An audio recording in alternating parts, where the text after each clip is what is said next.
All right, welcome to the Vertical Podcast, where today we'll be sharing stories of our testimony about transformation and hope and the incredible power of faith. And I'm your host, Jared Morphew, and as always, sitting across from me is the man who goes by the name of Bobby Cooper. Hello, how are y'all doing? All right, and we want to take you on a deep personal journey of our own testimonies about how Jesus transformed and changed our lives. But there was a time, and I'll just speak of me personally before we open everything up, when I felt lost, overwhelmed, and I felt trapped in this cycle of, and honestly, it gotten to a point of despair where I had struggled with anger, alcohol addiction, anxiety. It's all A's, anger, alcohol, anxiety. I didn't realize that, but yes, it was all those things. And then amongst other things, and it felt like there was no way out of that. Right. But in the middle of my darkest hour, I encountered a love that changed everything. And it's a way that God uses his own people to reach people. And at the end of this, I want us to see that we are those people to go out and reach those that are lost, like he used to reach me. Absolutely. But we'll talk about love that brings healing and redemption and a whole new purpose for our lives. But so in this episode, Bobby and I, we're going to be sharing the pivotal moments that led us to Christ, the challenges we faced along the way, and the profound impact that faith has had on our own lives. Whether you're seeking hope, wrestling with your own struggles, or simply curious about the transformative power of Jesus, I invite you to join us as we recount our stories of salvation and redemption. So grab a cup of coffee, find a comfortable spot, and let's dive into this journey together. Absolutely. Let's do this. Let's go on it.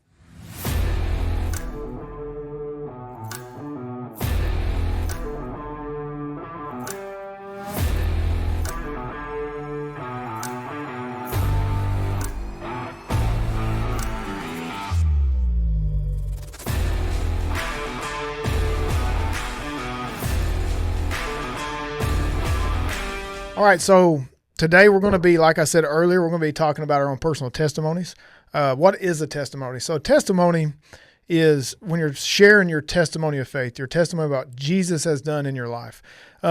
It consists of, I like to break it down into three things. You can do it however you want to, but for me, it's easier if I break it down into three sections. That's what I do, like when I was back in college doing college work or in the Marine Corps or whatever. I like to break things up into sections. Even when I mow the yard, I'll break it up into sections. Yeah, absolutely. I don't just take it all at one time. So I definitely break things down. And like the first section of my testimony will be about like how I grew up, my past, basically, what made me who I was or who I became. I don't know. Yeah. But it's the past. And then the middle part is where Jesus enters the picture and changes your life. And the third part is about what he's doing now, like the present time. This is who I was. Mm-hmm. Jesus came he was always there. I was there, but yeah. You know what I mean? Yeah. Like I gave my life to Jesus. Yep. And then third part being, this is where I'm at now with it. And this is what I hope that's what's to come for the future. So that's kind of setting the tone for the episode.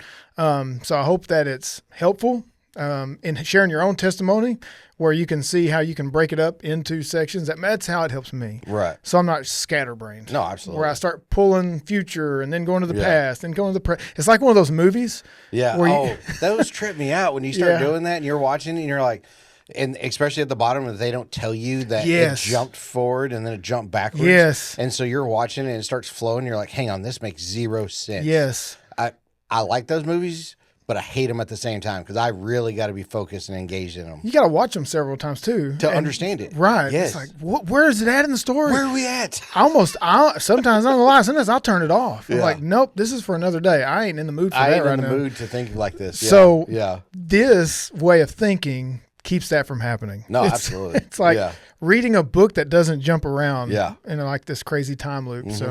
So from start to finish, this is it. I'm a chronological thinker. Yeah. Like I like thinking about things in order. Yeah. Now I do like, I'm a big, what's that called? not prelude. It's a prequel. I like those. The prequels are good because you get that backstory. Yes, especially if you watch the movie, like the original movie, and then they come out with a prequel. Yes, and you're like, okay, cool, but you better go back and you better explain everything of what made the character where they were when we started watching. Well, and it's like that's why they are the way they are. Yeah. That's why they're a villain. Yes. That's why this guy became a good guy. Mm-hmm. This is the place. That's why that place got destroyed. Like you have no idea. Yeah. It's just part of the movie. But the prequel explains everything in detail. But in those movies, it's all in order. Yeah. The main movie, it's in the chronological order. Right. The prequel, which happened before that, but it keeps everything in the order it should be in. Yes. So that's what I like. That's just me.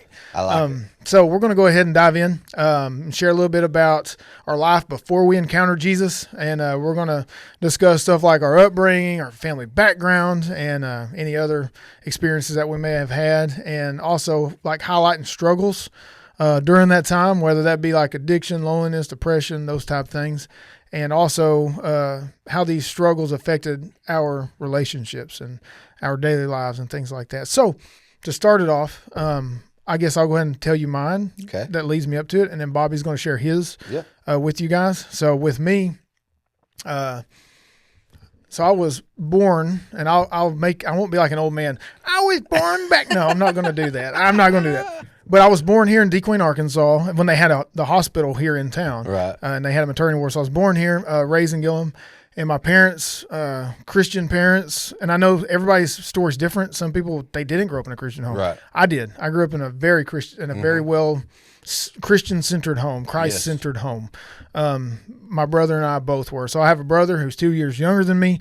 When my mom was raising us up, we had memorized scripture and the King James because that's what most people had back then. Right. And I love it. Like, so when John 3:16 and all those, that's how, but now it's very hard now with you and Josh when y'all start reading scripture in ESV. Yeah. And it's scripture that I learned because of Bible drills or something back in King James Version. Yeah. It takes my brain a little bit to flip over. Yes. Because my brain automatically goes to the King James that I remembered. I can be like quoting John 3:16, and I'll put it somewhere in my notes in the ESV version, because if I don't, I'll slip back into the KJV, and I've done it even when I'm preaching on Sunday morning. When I'm just going at it, it'll just come right out. I'm like, okay, well, everybody else, because our church uses ESV. Well, that's our pew Bibles, anyways. Right. Yeah. And that's what Josh and I use. And it's not saying that KJV is wrong. That's great. I love KJV. Absolutely. Yeah. But anyway, so that's how I memorized it. We learned Proverbs 3, 5, and 6, John 3:16, all these about the good scriptures that can help you to lead somebody to Christ, and also like Proverbs 3, 5, and 6, where it talks about not leaning to your own understanding, but acknowledge the Lord in all your ways, and He'll make your path straight. So it's like things like that can prepare you for life. And it's just, I don't know, same things I've been teaching my kids. So that's the kind of atmosphere we grew up in. I was a pretty straight edge kid, and I got to be a teenager. I fell into things that teenagers fall into, just stupid stuff. Absolutely. Like sneaking around, smoking cigarettes when I could, not telling anybody, and then mom would smell it on me, and I'd get in big trouble. Oh, absolutely. Realize that's not smart. Yeah. But just the normal stuff. I wasn't perfect, but I wasn't bad. I was just your normal, typical teenager. Yeah. For the most part, I did pretty well, pretty straight edged, and I graduated high school at 18, and when I got out, that's when the party scene started slipping in. Okay. So I got my background. My parents both good Christian men and women. My brother really well into he was really good in high school and really good in the early college years, and so it was a really good foundation. Right. And so when I start talking about that middle section, that's where I'm gonna spend most of my time. Oh yeah, because the teeing up part, it's typical. It's nothing crazy, and for some people, that's their testimony. Right. Because everybody's is different. Oh, absolutely. I know guys where they've had horrible childhoods and talking about all that like adversity. Yes, and everything. Yeah. Like when they would go to VBS where their parents would dump them off, and they love being in that atmosphere. Yeah. Because it's loving. They're learning scripture, and then they go back to, lack of a better word, a chaotic home. Yes, a chaotic home, Right. where Jesus is rarely, if ever, mentioned. Right. So when they get older, they'll tend to go back to church, and they want to be in that atmosphere because it felt safe. So they'll have a testimony, and they can tell stories about their childhood and all that. Mine's typical, nothing crazy, which I'm so thankful for. Mm-hmm. Man, I'm thankful for that. I'm thankful God put my parents in my life. I can't thank Him enough every day that I had not only parents that were good parents, but they provided for me. I was safe with them. I never felt like I was in any danger. If anything, that's where I went when there was danger. Right. Because they were my safe place. Mm-hmm. And they were also very wise, still are to this day. I sent my mom a text on Sunday because I'm going through a devotional in the book of James, and it was talking about wisdom, and it was talking about you need to thank the people that's imparted wisdom into your life. And I don't know, it just stuck with me. So I texted my mom that morning and just thanked her for it. Yeah. But so I'm just kind of setting up that background. That's what I'm coming from. No, absolutely. Which makes no sense as to why the middle part of my life turned out the way it did. But it did. And it's funny because everything that you just talked about is pretty much everything I'm about to talk about. And so how both of us had that foundation and how we went so far off the path. Yeah. To this day, I don't understand it. But you know, I mean, I'm sure you probably did it. Wednesday services, you know, Sunday morning, Sunday nights and stuff like that. So, I mean, that's kind of my upbringing right there. My parents, are good, godly people. We grew up I was born and raised up in Dumas, Texas. And, my parents were heavily involved in the church, when I was growing up. They would teach, I think it was third grade Sunday school classes and then, you know, just heavily involved, and all that stuff. So we were going to church, my sister and I, all the time, Wednesday nights, Sunday mornings, Sunday nights. We both were heavily involved in the youth group. We did all the children programs and everything in the children stuff. And so for us back in Texas, we had a thing on Wednesday nights. I don't know if the kids have it now, but we had Royal Ambassadors or RAs. I have heard that, yeah. And so that's what we would go to before we got to the youth. We would go to RAs. Gotcha. And I had two really good men. One of them has passed away now, unfortunately. But both those two men were very instrumental, along with my dad, of being able to show what good, godly Christian men are and what they do. And both of them helped lead me to Christ when I was in elementary school. And then continued, you know, doing everything through the church and get to high school and heavily involved in our youth group. We had started a drama club called Freedom Proclamation that we started my junior year. And my senior year, I was one of the leaders of that group. So we'd go to different churches and put on different dramas and skits that were all godly-based dramas, and heavily involved in the choir that we had and the youth group. We'd go on mission trips. So, I mean, I had a couple of hiccups here and there, but nothing crazy. I was always heavily involved in the church to where I was speaking in front of the church. I was leading things in the church. And so I'd never really had that stumble or that hatred for God or, you know, that crazy moment that you were just talking about a lot of kids. And I never had that growing up.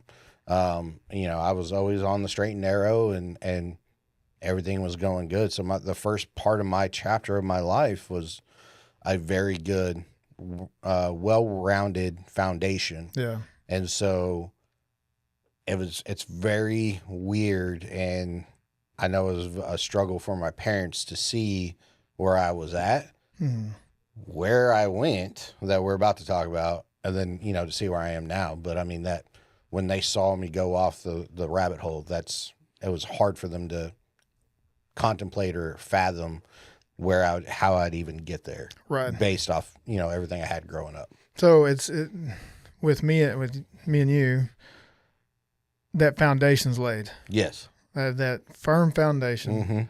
Parents that are doing what they know to be the right thing. Oh, absolutely. And they're doing it not because they feel like they have to, but they really want to. No, they want what's best for you. Yep. And it's kind of like when you get your vaccinations when you're a little kid, and you don't have to have them, but it's for your own good. It's for your own good. And it's going to hurt, but they love you, so they're going to do it. So it's like, I don't want to go to Sunday school. You're going. It's for your own good.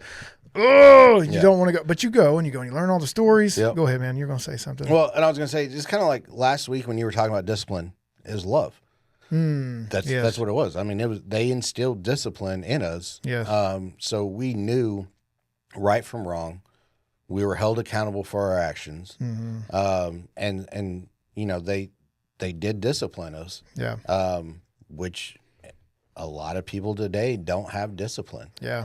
And for sure. We had the discipline because they loved us, and so they instilled the discipline in us. And nowadays, discipline looks, and the way that I feel like I feel this way, and I could be wrong because feelings are fickle, but I feel like the world, when it comes to discipline, it's mean. It's mean-hearted. It's mean-spirited. And it's not. It's true love. True love. I mean, if it's from a loving place, it really is for a great cause. It's because they actually love you. Now, can discipline be harsh? Yes. But I think it's kind of like in the military. They train you and they discipline you. So when you're in an actual bad situation, you default to doing the right thing. Yes. Instead of panicking and having a meltdown. Because it becomes second nature. Yes. Yes. You went through that discipline. They disciplined your body. They disciplined your mind. Yeah. Anyways, so I love that we both had parents where we grew up in a structured home, discipline, godly atmosphere, not perfect, but did the best they knew how. Right. Absolutely. And same with me. I mean, I'm not perfect with my family and by any way, shape or form, but I'm trying. I do it to the best of my knowledge. Do I slip up? Yes. Did my parents slip up? Yes. But on the whole, on the average, they were doing the best that they still are. And I think that's all we can do. It's that slowly being perfected, sanctification. So that's the first part, which was quick, but it's because, but luckily, thank the Lord, it was quick. I'm glad that part of my testimony is oh, absolutely pretty fast. Right. Yeah. I mean, I'd love for my whole testimony to be fast, to be honest with you. It's like I had great parents and I just didn't have it in. And by the way, this is not true, what I'm about to say. Right. I just had it in me to never stray. And I surrendered my life at 17 years old and I've been in ministry ever since. And I've just been so blessed, and my family, my kids are perfect angels, and my wife she's just there for anything I have. And I thank the Lord for that. Man, what I wouldn't give for that testimony. Oh man, that'd be a beautiful testimony. That's what I'm talking about. I would trade anybody in a heartbeat for that one. I mean, because that's not saying, because misery is not a quality or a virtue. No. You know what I mean? Like, just because I went through something, don't think that I'm putting it up on a pedestal like my testimony is way deeper than yours. And it's better than yours. It's better than yours. Because I went through this. Right. Yeah. It's not like there's some competing of who had the worst background, who had the worst experience before Jesus redeemed them. Because Jesus' redemption is the same for everybody. Everybody. Because guess what? That guy that had a pretty good go of it, there are people that are atheists that have a pretty easy go of it. You look at them and say they're blessed, even if they don't say Jesus is Lord. Like they just have a good life in general. Like they don't get sick. Their kids are good kids. Everything's going great. And if they don't accept Jesus, and if you didn't know, that's not going to be good. If you didn't know any better, you would think that those people were Christians. Yes, I have ran into people like that before. I mean, you have good friends. I have good friends, from the military that for the longest time I thought they were Christians because of the way they acted and the way that they were and how good they were, how good their kids were and all that. And it's not until you get deep down into that conversation that you realize you're like, oh, wait, what? Like you don't believe in Jesus? I remember there's a guy, I'm not going to say his name just because he listens to this every now and then. But anyways, I've knew him for 4 years in the military and he never drank a single drop of alcohol, never smoked a cigarette, cuss sometimes here and there, but nothing terrible. I mean, especially for Marine Corps standards, it's a saint in that area. Right. Just a good guy, gives the shirt off his back, give you a ride when you needed one. If you're stuck out in town, he'd come and pick you up. And he meant it, like truly a good guy for about 2.5 years-ish. And we're in Iraq, we're standing post together. And we just, one of these deep conversations, because I hadn't really spent a whole lot of quality time with him. Yeah. And this is that 4-hour period where anything and everything comes up. Oh, absolutely. You have nothing else better to talk about. Yeah. When you're in those moments, I mean, everything's on the table, and we're going deep diving down things. Yeah. So we're talking about things, and I start telling him about where I used to go to church and when I was a kid. And anyways, when I was talking to him, he said, "Yeah, you believe in that?" I was like, "Yeah." And he goes, "Yeah." And he said, "When you pray, good luck with that." And I said, "You don't believe in God?" And he goes, "No." Like I was stupid. Yeah. All of a sudden, I thought, "Wait, what?" Yeah. And but he wasn't being mean about it. He was just like, me and him like to joke. Right. That was that, in that joking spirit. Like, okay. Okay, right. good luck with that. Good luck with that. Yeah, I want to pray for that today. And right. Pray for $1 million for me while you're at it. Like, he was just being, yeah. I said, "Really though? You're like, for real?" And he's like, "Yeah, I'm serious." So I thought, man, I didn't know that. So, and it kind of throws you for a loop when you it find did, that. but we're still cool. We still hang out. Absolutely, yeah. And I mean, I don't try to make him feel stupid or anything, but I hope if he listens to this podcast, that maybe this might make him change his mind, which if he's been listening, hopefully the other ones have already changed yeah. But he did put something a long time ago. It was like 3 years ago when I was doing some things, putting it on YouTube, going through a Tony Evans study. He started liking all of it, and then he put something on there about how he was enjoying it, and I thought, there we go. It may be starting to come around. And I didn't know it. Planting those seeds. Yeah, right. That's all you got to keep doing is keep planting those seeds. So that part of it, like I said, so glad it's a fast. I wish my whole testimony was quick. Yeah. But it's not. And the last part of it's not, but in a good way. The middle part of it's not in a bad way. Yeah. And that's where we're turning the corner now, is that middle section about, okay, so we're out of high school. Yep. And so where it picks up with me, I graduate high school. What happened right after I got out of high school? I went up to Rogers, Arkansas, and actually I went to Arkansas Tech. I got a technical degree in body shop collision repair because I thought I want to fix cars for a living. I wished I would have done that. Nothing wrong for the people who do that. It's just not my thing. And it's funny, you don't realize things are not your niche until you go and do it, and you're like, ooh, nope. That one's not for me. I just didn't like it. Yeah. I mean, I like doing it when I could take my time, do it on my own pace. Yeah. But I went to Mako's. It's like this. It's almost like an assembly line where it's not one guy does it start to finish. This guy preps it. This guy primes it. This guy paints it. Yeah. It's all, each guy does a certain thing, and it just goes through there really fast. Yeah. And I primed it. Like I was the guy that prepped it for paint. And after about 6 months or so, 8 months, I mean, hated it. You're like, can I do anything else other than this? So I go back home. I went back to work for my dad and the family business. And one thing led to another. And I ended up working for another company right before I got in the Marine Corps. So I'm 22 at this time. So let's fast forward. I'm 22 years old. So from the time I'm 18, I graduate high school. I haven't lived with my parents since. Like I got out, see you later.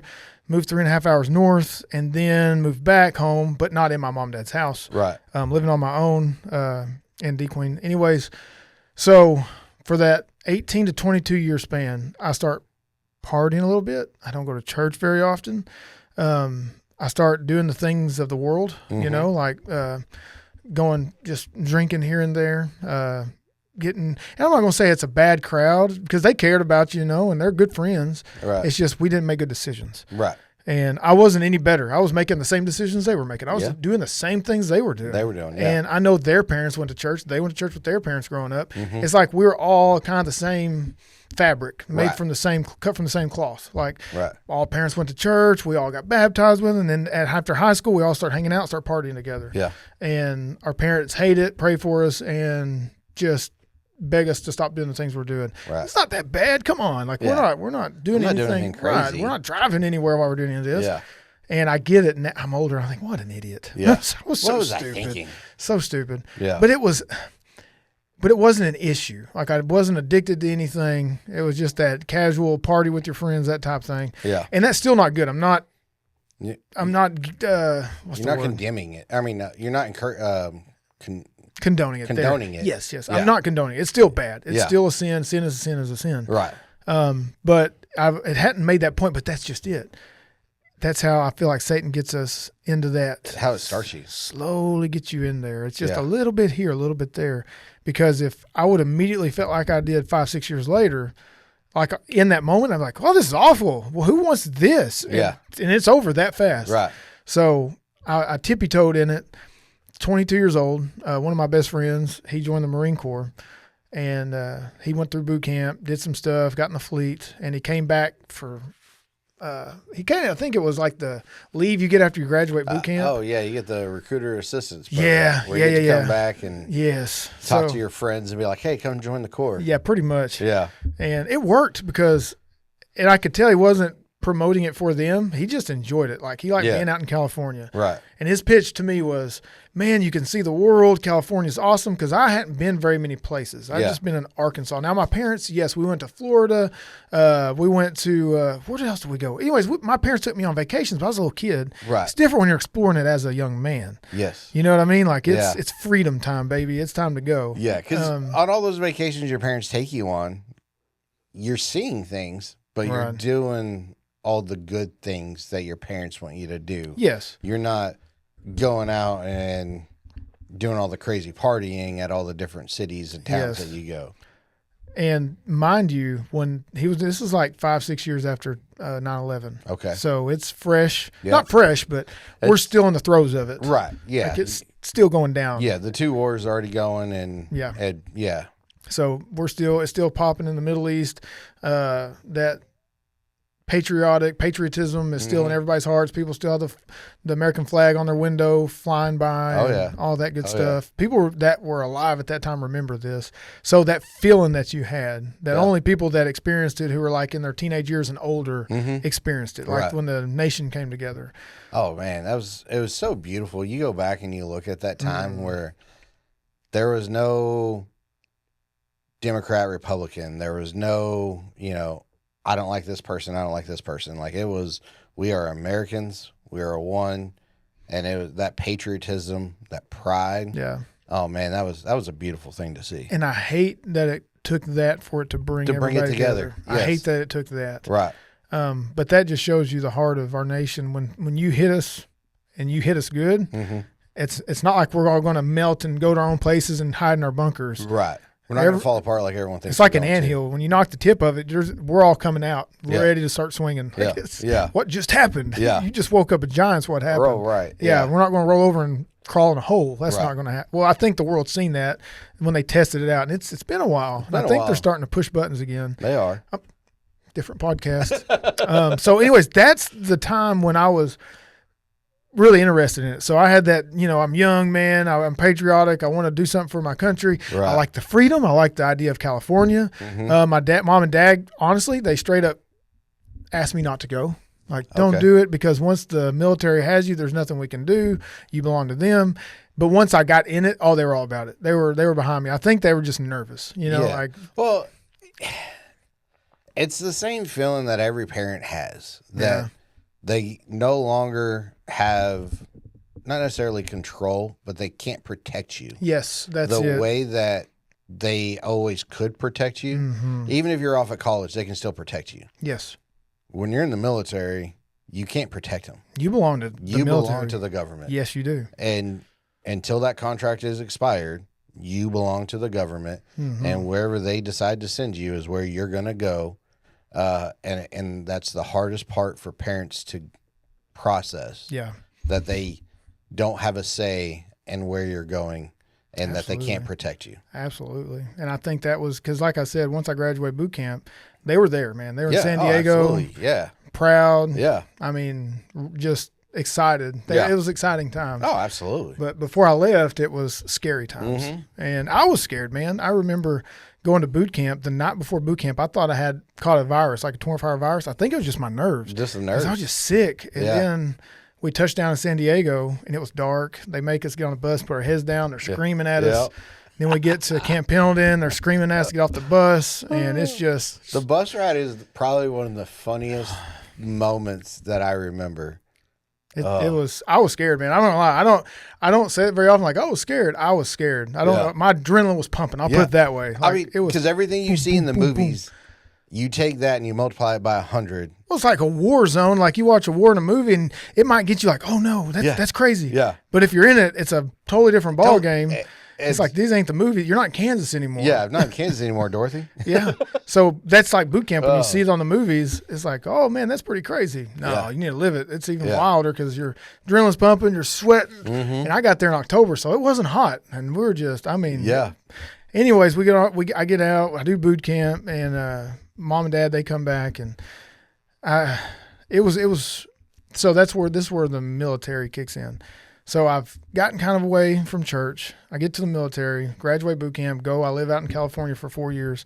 I live in 29 Palms, California is where I end up getting stationed. Now, 29 Palms, California, for you that don't know where it's at on a map, it's about 2 or 3 hours from the Mojave Desert. So it's basically in the same desert. It's in the desert. It's out in the middle of nowhere. It's like 3 hours from Vegas, 3.5 hours from about 3.5 hours from Huntington Beach, about 2.5, 3 hours from LA. It's like in the middle of all these big places, but out in the middle of the high desert, like out in the middle of nowhere by itself. I mean, it's crazy isolated. There is nothing out at 29 Palms. No, people that get stationed there, they're like, no. Yeah, there is absolutely nothing at 29 Palms. But the crazy thing is, after I was there for about a year or two, that was home. Yeah. I was a desert dog. Like, that's what I was used to. When I go home on leave for more than a week or two, I was ready to go back. That's the craziest thing. Yeah. Because I missed it. I was like, all right, I'm ready to be around my family, my other family again. Back around the boys again. Yes. Yeah. Out there where all my stuff's at. I was used to the desert's climate. Like, that was home. Well, especially going from the desert to here where you got all the humidity. There's trees everywhere. You can't see more than 100 yards. There, it's miles you can see. I mean, when you're driving out to Vegas from there, you can look at a mountain, and you can just look at it for an hour, and it feels like you're not even getting any closer. Yeah. Like, oh my gosh, like this is taking forever to get somewhere. But anyways, so I live in 29 Palms, California, and so I've been kind of tapering away from church, and then when I get to the fleet, it pretty much just bottoms out. No more church. I didn't go to any church services when I was there, and the fighting and the drinking, all that, it cranked up to about a 10, and it was like, this is going to sound bad, but I'm just being transparent. I'm being honest. Oh, absolutely. It was fun at Felt first. good. And they say that sin is fun for a season, or no one would do it. Yeah, that's the truth. That's so true. Because when you give into it initially, it is fun. Like, you don't really see the consequences of it, and you just run with it.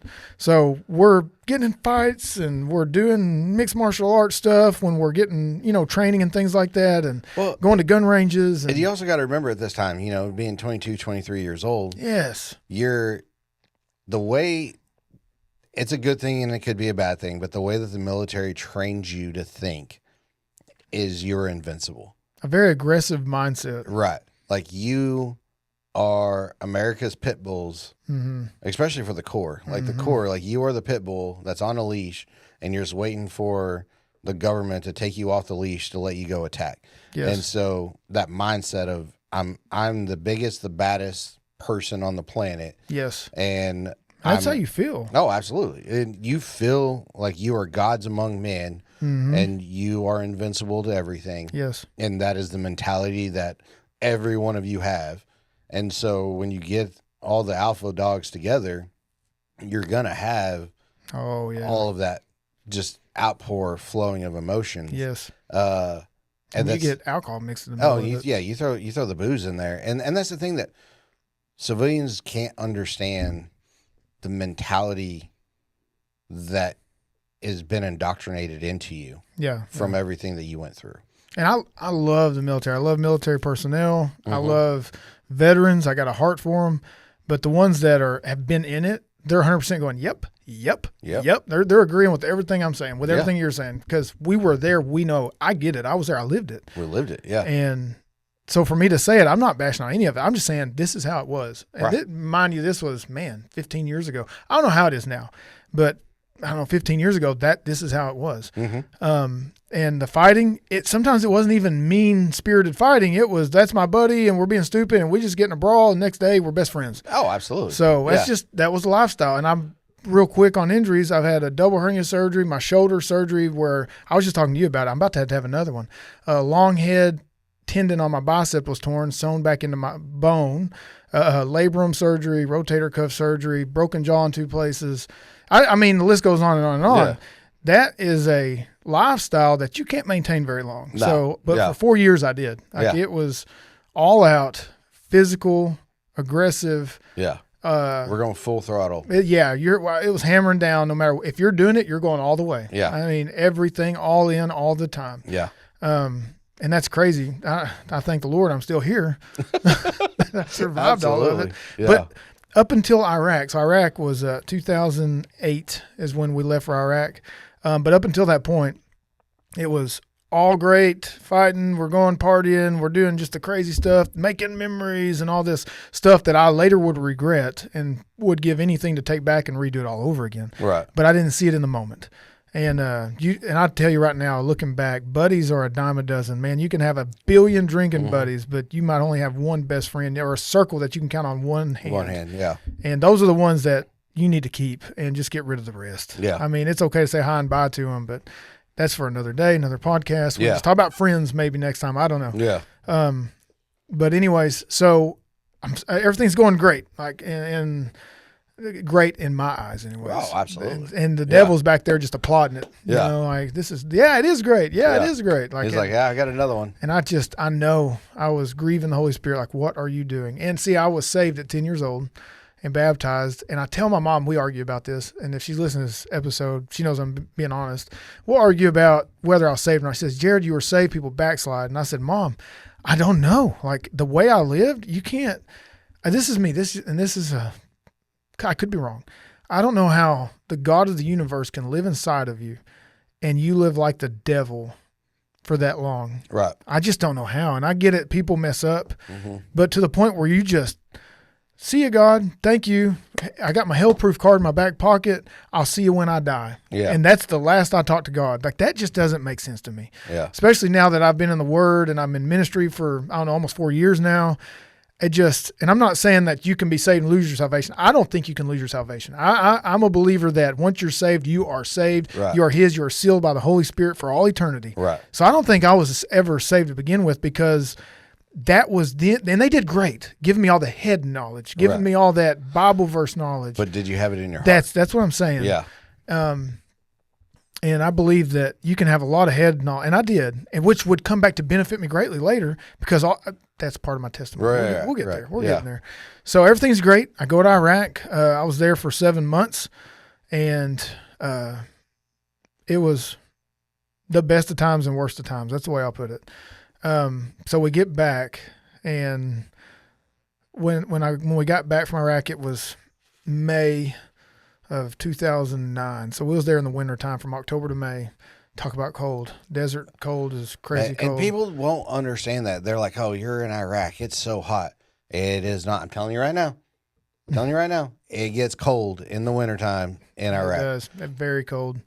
And the thing is, there's certain months, like when we were there around May, it'd get kind of warm in the daytime. It'd warm up. It'd be warm. Not super hot because it wasn't summer yet. Right, but it'd get warm. As soon as that sun went down. As soon as it starts creeping over the mountain, and it is freezing. You feel it just dropping minute by minute. Yes. Like, golly. You better have your long johns and you better have your jacket ready to go because when you're out there at night, it gets cold. You can go from shorts, flip-flops to buffalo jacket and some boots when you go out to the bathroom at night.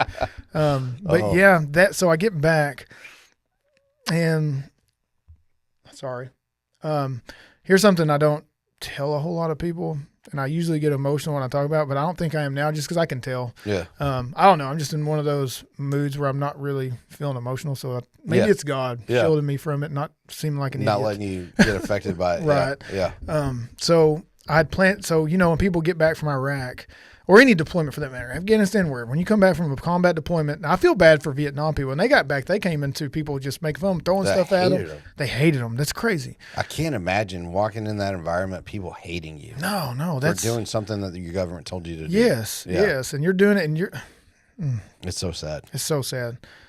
Thankfully, it wasn't that way with you or I. Right. I mean, by the time we went through that, the Vietnam vets made sure that never happened again. Yeah. Like I remember, we were welcomed home. That's for sure. We were. I remember when we got back to I don't remember where we were, somewhere around Baker, California. Either way, we were coming back from San Diego, going back to 29 Palms after we landed on the plane, and we get in these big buses and we're headed back. And the guys I'm talking about, when you talk about a motorcade with motorcycles, it's all veterans. Yep. They went the entire 3.5 hours surrounding us. It was amazing. Like they met us somewhere and just went back with us. Yeah. And then we were coming into 29 Palms. We got into the town.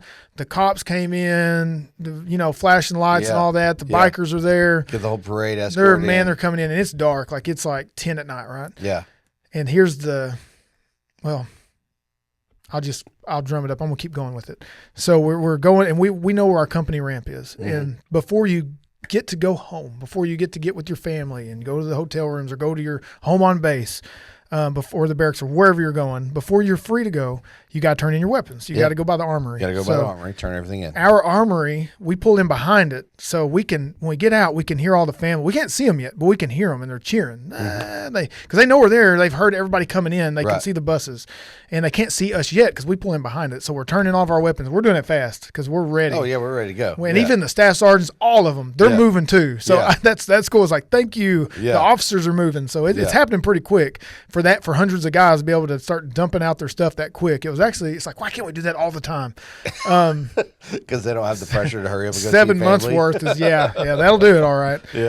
So the cool part is we get all of our stuff turned in. They put us in formation, and we can barely see down the company ramp. We could see the big crowd of them down there, and it was getting kind of quiet down there. And then they did this where we did this like this raw thing, and then they'd yell, and then we'd do it. And when you got 300 guys yelling in one unit, it was so loud. It was like, woo, woo. You could hear us up there. And then you hear that crowd, whoa, it gets so loud. And then we'd do it again. The crowd get really loud again. I was like, it's goosebumps. It's awesome. It's so cool to hear that, to see that too. Yeah. And they tell us dismissed. We start walking down there, and here's the sick part about it. This is what I regret to this day, obviously, because I'm thinking about it now.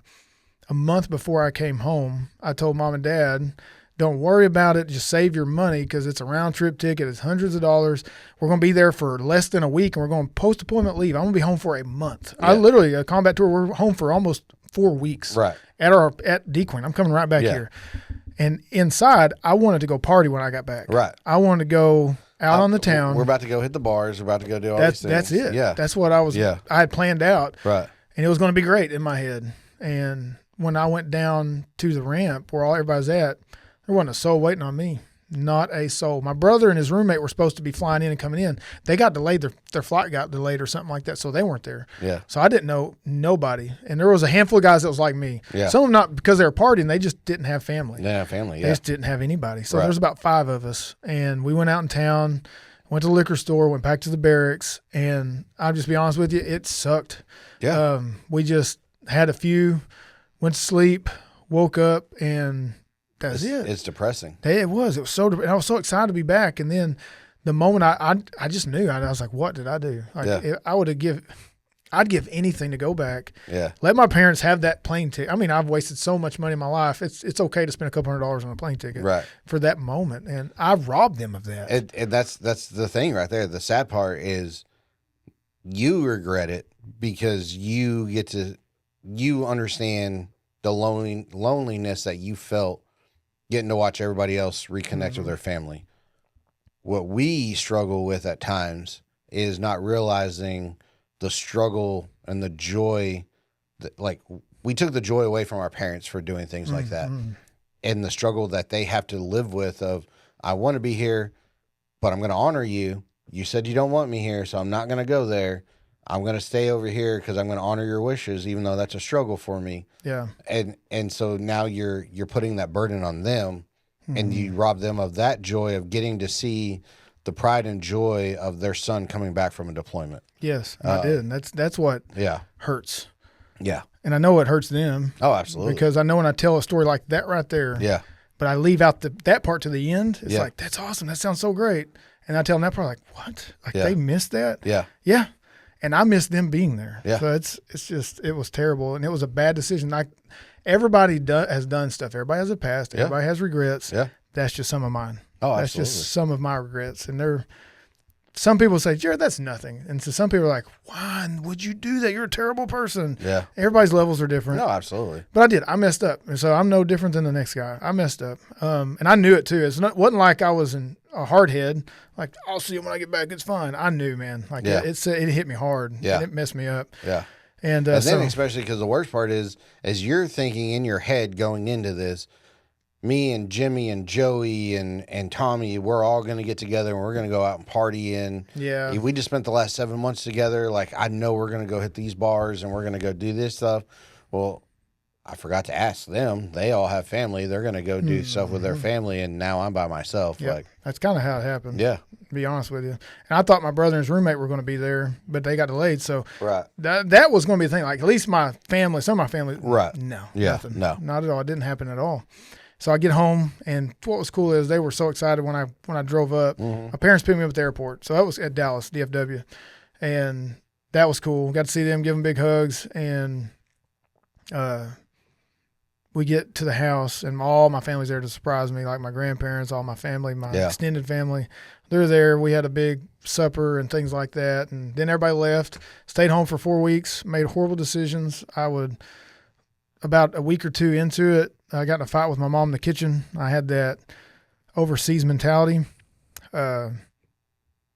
where it's like the opposite of now. It's weird. It's like I just didn't have feelings. Yeah. It's not that I didn't care. It's just I didn't care. You didn't. That sounds counterintuitive. Yes. You're very jaded. Yeah. She goes, "What's wrong with you?" And she said, she got so angry with me. And she said, I was a completely different person. We were in the kitchen. She said, "You used to be so loving."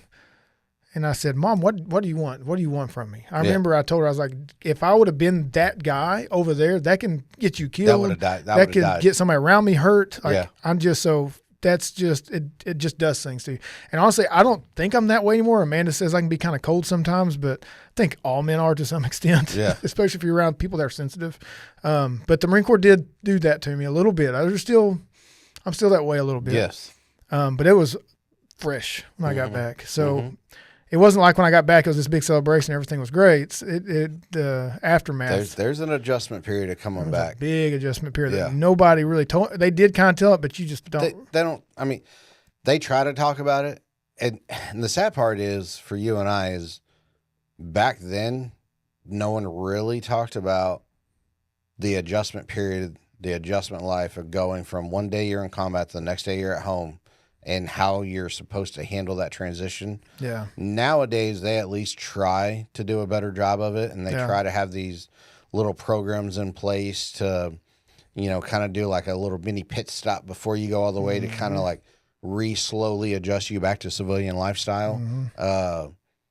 But back then, man, it was. No, you just on your own. There was one day we're here, we get on the plane. Next day we're back home, and here we are. We're back around, and you got to man up and do what you got to do. Man up. It's like, what's your problem? You're yelling at your kids. Man up. Yeah, man. Stop yelling at them. You want me to yell at you too? No, sir. All right. Yeah. And that's it. Like it's just suck it up. Yeah. You think you got it bad? Imagine World War I guys. You're fine. Suck it up. Yeah. All right. Yeah, they're probably okay. And then So I get back. We go back to base. We get out of the deployment stuff.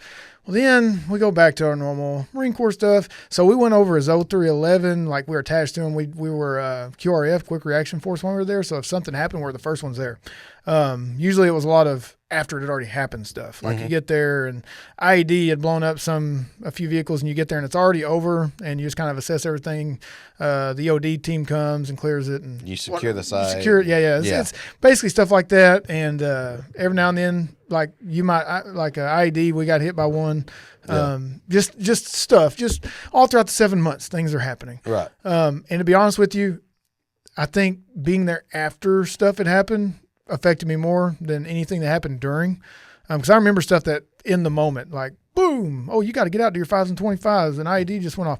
That doesn't bother me as bad as aftermath stuff. Like, you get there and it's already been done. Yeah. And it's like some things you just – anyways, so I get back and I'm partying, I'm drinking still, and it's starting to kick up. Like, it's not just weekends. Now it's like Mondays, Wednesdays, Fridays, Saturdays, Sundays. Yeah. And then it kicks into where it's not partying every day, but I'm definitely drinking every day. Yeah. And there's a difference between drinking and partying. Absolutely. At that point in my life, there was a big difference. Yeah. So, of course, I'm going to be drinking. I mean, it's Monday. I'm going to have at least 4 to 6. Right. That's just a given. Yeah. But then it's like Friday, Saturday, Sunday. The boys were going out to Huntington Beach. We're going like and that was every week, every week, every weekend for a year, and it just took its toll on me. And I got to a point where it just wasn't fun anymore. Yeah. It just got to where I hated everything.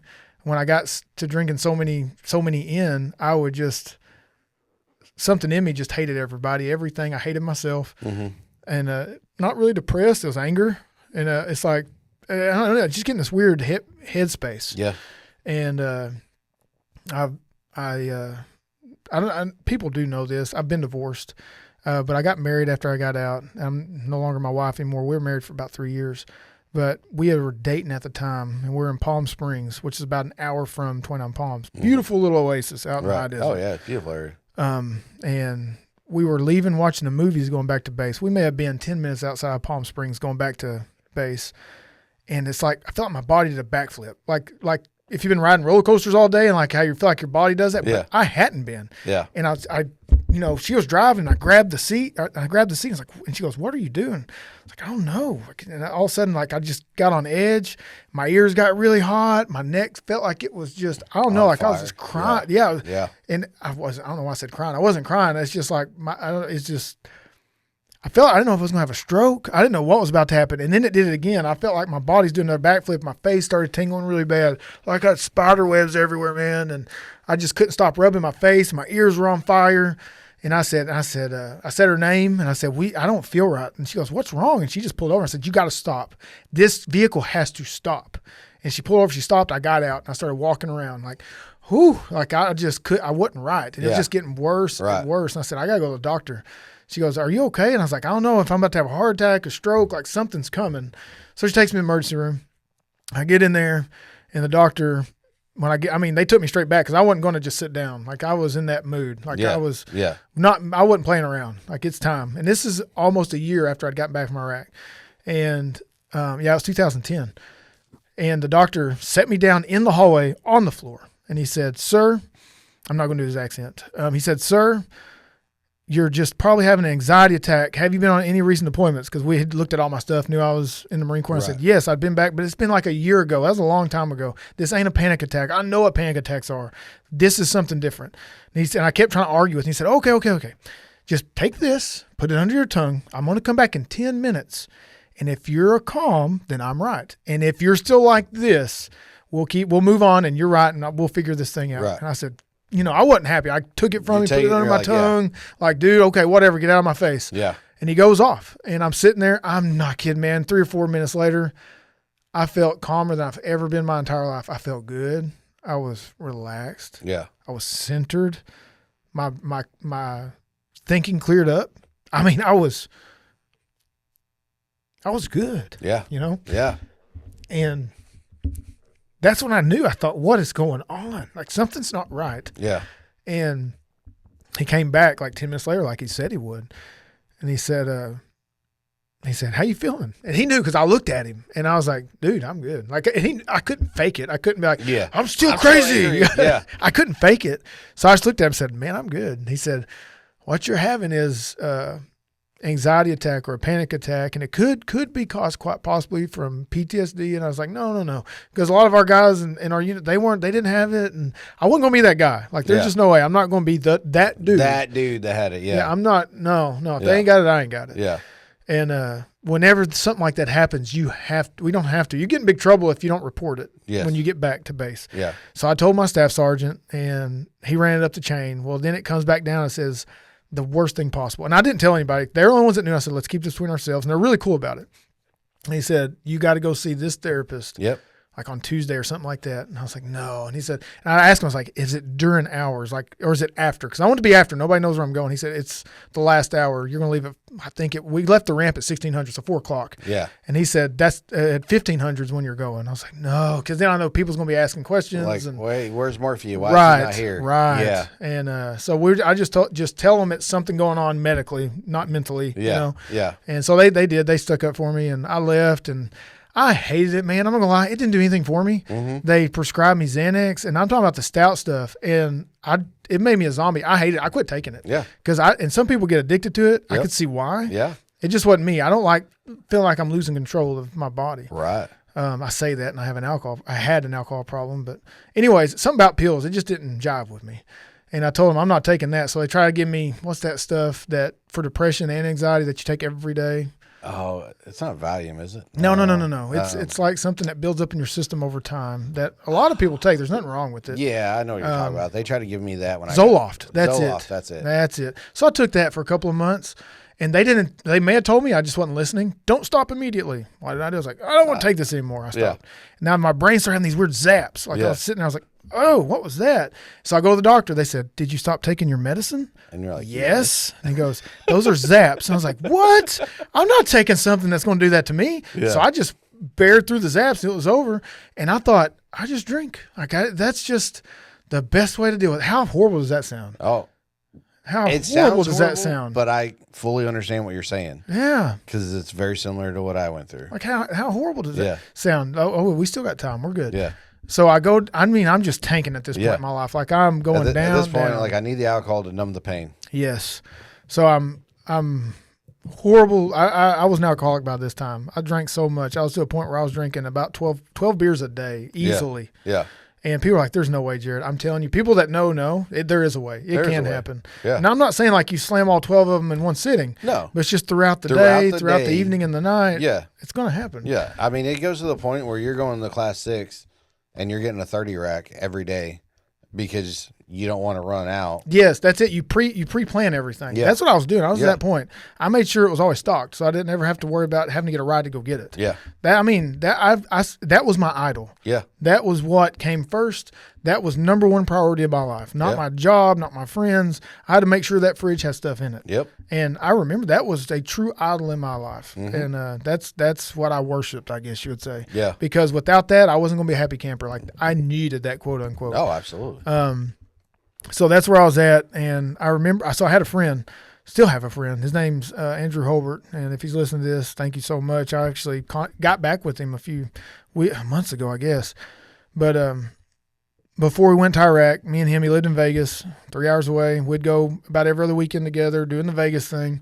Then we get back from Iraq, and he gets saved. He didn't know I was saved at all, and he was inviting me to church and stuff like that. And he gave me a ride every now and then.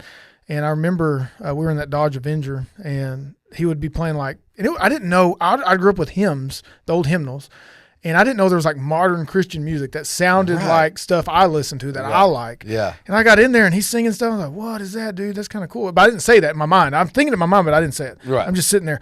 And I'm telling you, that was like, he was like bringing light into my life. And I was like a cockroach that just wanted to run away. Like when you flip a light in a dark room, the cockroaches run away. Run away, yeah. That was that cockroach, man. Like I wanted to run away. I felt uncomfortable, and he made me uncomfortable. And because I knew, man, I grew up with it my whole life. And he'd ask me to church, and I'd always tell him no or make up an excuse. Well, one morning, I hit rock bottom. I was in my barracks room, and I remember he had sent me a text maybe the night before that morning. And it's one of those things where you wake up, and I woke up really early that morning for some reason. My head was pounding. It was a Sunday morning. And I seen his text and said, you want to go to church or something like that?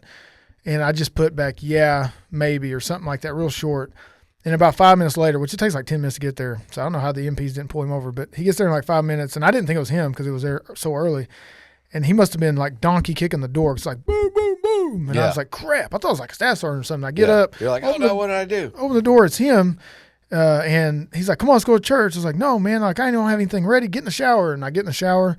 And as I'm getting out, I'm thinking, I don't have any clothes. And I'm talking to him. Well, he's getting my clothes ready and everything. So he's not going to give me an excuse. Yeah. And so I get in his car, me and him and his family go to church off base. And I got back, Pastor David. I just got back with him like a month ago.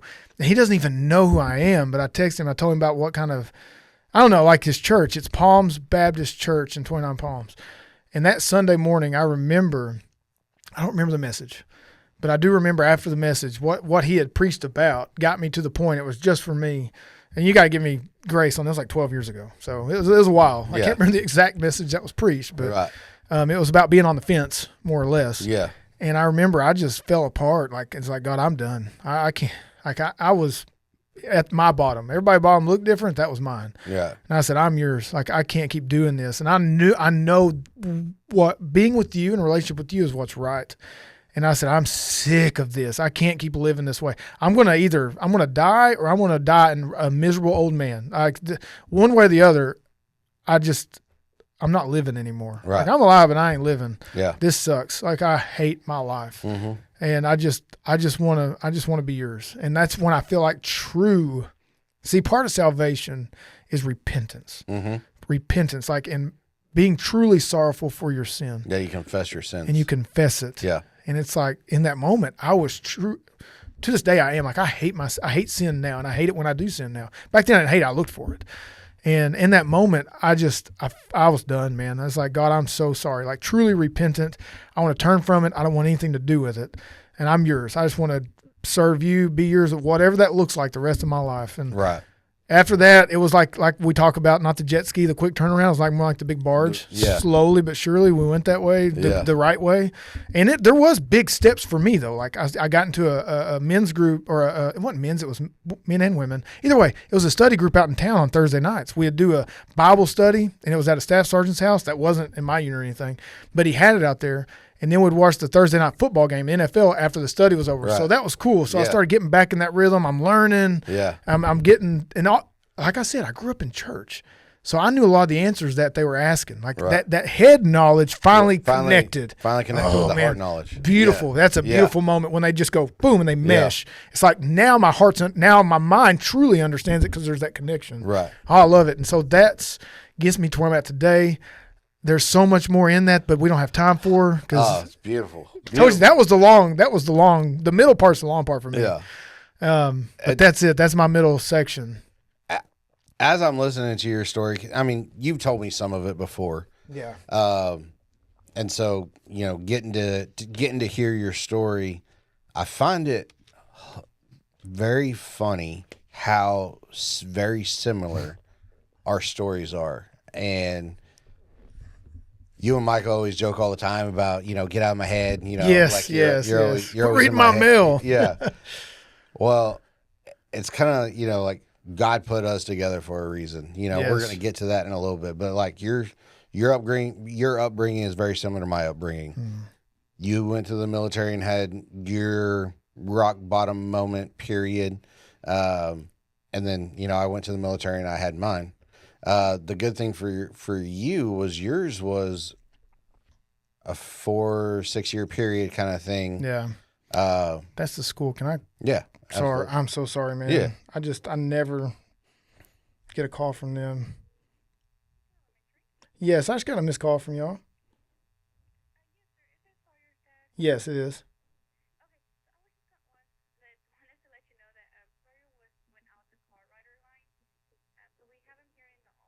Okay. He was supposed to go to his grandma's today on the bus. He normally rides the bus home. Just my mom was going to meet him there. Me and his mom are not. Let me call real quick, and I'll send somebody up there to get him. Okay, thank you. I knew it. See, it's sorry. Yeah. He's just up there. You're supposed to be a bus rider. Yeah. Load the car.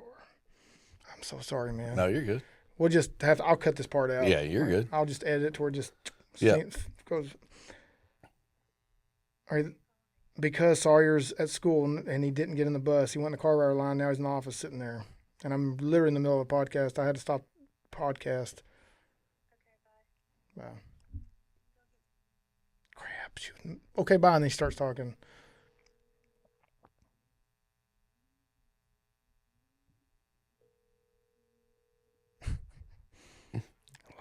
No, I'm not going to answer. I know. She won't. This is...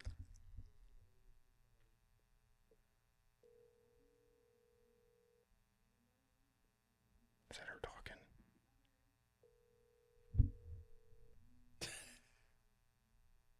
I'm just texting her. I'm not getting him. You'll have to get him.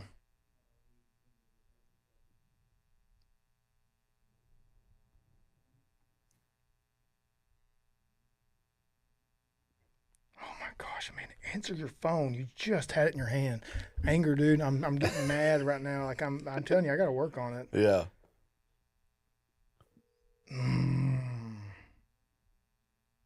I can hear. I know that's her. Answer your phone.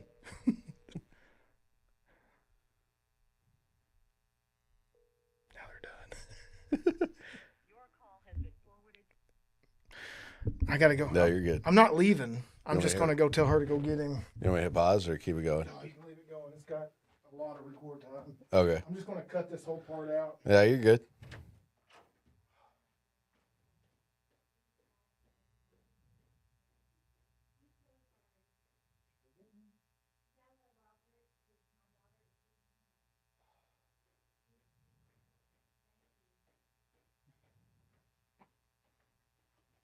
Bella's going to get him. Nice. I know she heard me. That was her talking. Pick up your phone. I'm so sorry. No, you're good. At least you knew it was a school. I've been getting spam calls. I saw it and I was like, nope, spam. Nope, spam. Yeah. I knew when I saw that 4311. Yeah. That's the school. That's the school. I Bella, need that one. Yeah, and I'm the first contact that they make. Amanda hates that. But I actually answer my phone. I keep it on me all day. Right. Somebody. Oh, Lord have mercy. Help me. Help me, Tom Cruise. All right. Help me, Oprah Winfrey. I don't know. You know what I'm talking about. Talladega Nights. All right. So, where was you at? Just the very beginning. So wherever you feel like it'd be a good part to, Yeah. I mean, that's what I'll do. So I'll try and get back in my position I was in. All right. Sorry. No, you're good. So it's pretty cool that you and I are able to have the same storyline. Yeah. Yours was a 4 or 5 year period. Unfortunately for me, mine was like an 18-year period. So I joined the military at 18, went straight off, went to San Antonio. You talk about the bus ride and everything. I never flew on a plane until I joined the military. So my very first airline flight Same, dude. is going to basic training down in San Antonio. Same here. So we're leaving from Amarillo. We go to Dallas. There's a thunderstorm. We get delayed in Dallas. We don't fly out of Dallas to get to San Antonio until after midnight. And we left Amarillo at like 9 in the morning. Oh, wow. So, I mean, we've been in Dallas all day long. Gave you time to get nervous. So when we get to San Antonio, we're starving. We're tired. We're feeling yucky because we've been in the same clothes the whole time. So when we get there and we're on the buses and we're all like half asleep, you know, taking the bus ride from the airport over to the base, and, you know, they get on, they start yelling at us too. And even though it's now like 2:00 in the morning, they're not going to take it easy because it's 2:00 in the morning. No. You know, they're like, oh, well, you showed up. Oh, we're starting now. And, you know, so they're going through and they're yelling at us, which makes it even worse because we're still half asleep and we're trying to wake up while they're yelling at us. Yeah. You know, so I always kind of look back at it later, and I was talking to a friend of mine, and I was like, I think it would have been better if we would have been awake and like fully aware of what was happening. Yes. Because we wouldn't have been so groggy through everything that was happening. But because we were all so groggy, the yelling intensified because we weren't like doing what they were saying to do. We weren't understanding what they were saying. So it was just a very long, horrible period. Yeah. So that first 24 hours of joining the military was a very eye-opening, rough experience. You're not at home. You're in a man's world now. Like, we ain't gonna mama you. And, you know, so we get like 4 hours of sleep, and we're, you know, right back to it. Heads getting shaved first day, and we're like, all right, this is what we're doing. Here we go. And so I leave from there. And for me, the ironic part was I was never joining the military to be in the military for a career.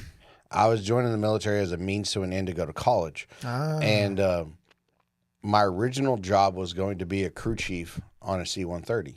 Okay. And so I was going to be stationed up at Little Rock Air Force Base, which I was like, that's cool. My grandparents live, you know, here in D Queen. Easy trip. Like, you know, this is going to be a good 4 year, or I did a 6 year contract. So it would be a good 6 year stint. Well, that's a good plan. I get to basic, and they bring all these different job people in to talk about the different jobs that you could do in the Air Force. Yeah. And how old were you at the time when this 18. is happening? 18. Yeah. First time away from home. Yeah. I'm 18 years old. And so the first, I would say probably 95% of them that came through, I slept through the presentation. I didn't pay attention. I was like, oh, I'm going to go be a crew chief. I already have a job. You know, it's okay. There were some people that joined undecided, and they were going to get assigned a job after they got through basic. Right. Well, I already had a job, so I was like, I don't care. I don't need to pay attention to any of this. And then this guy came in, and he started talking about TACP, which is Tactical Air Control Party.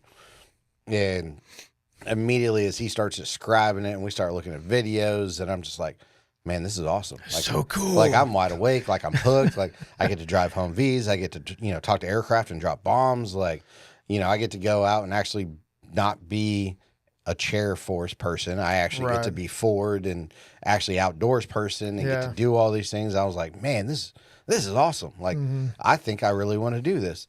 And so it's checking all of Bobby's boxes. Oh, absolutely. Well, the funny thing is through Basic, it was an 8-week program for us. But I called home on the very first week, 30-second phone call, just say, hey, I'm alive. Here's my address. That's it. I didn't get to call home again until probably about week 4. And then again, it's only like a 2-minute conversation. Boom, boom, boom.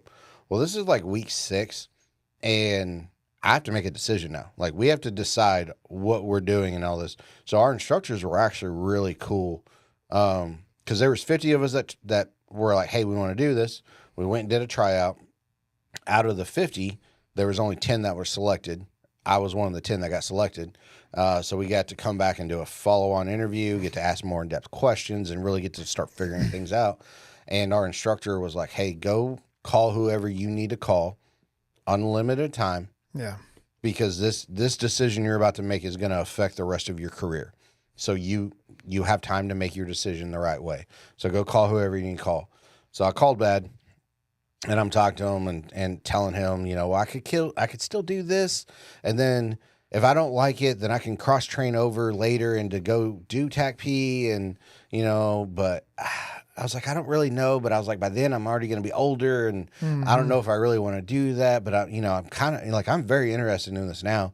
And Dad told me, he was like, you got to do what you got to do. He was like, if this is something that you think you want to do, that's something you think you're going to enjoy, I would do it now. He goes, but I can't make the decision for you. I'm not there.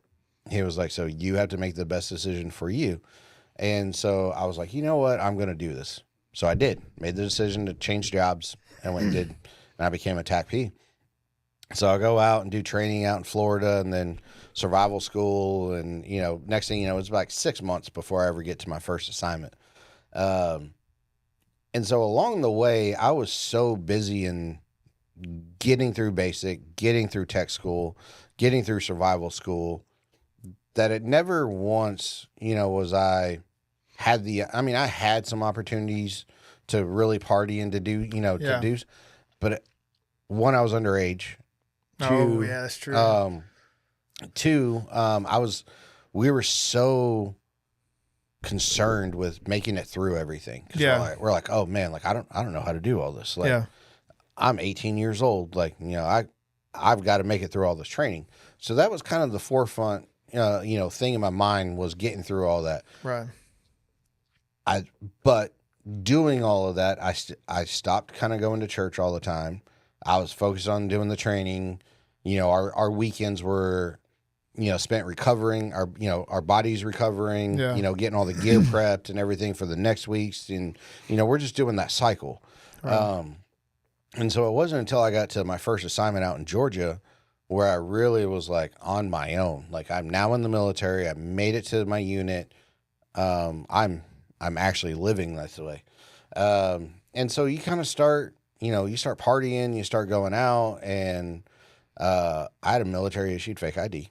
Honestly, I'd lost my ID, and then I went to go get a new ID, and the person that was putting my information on paper put the wrong information on my card.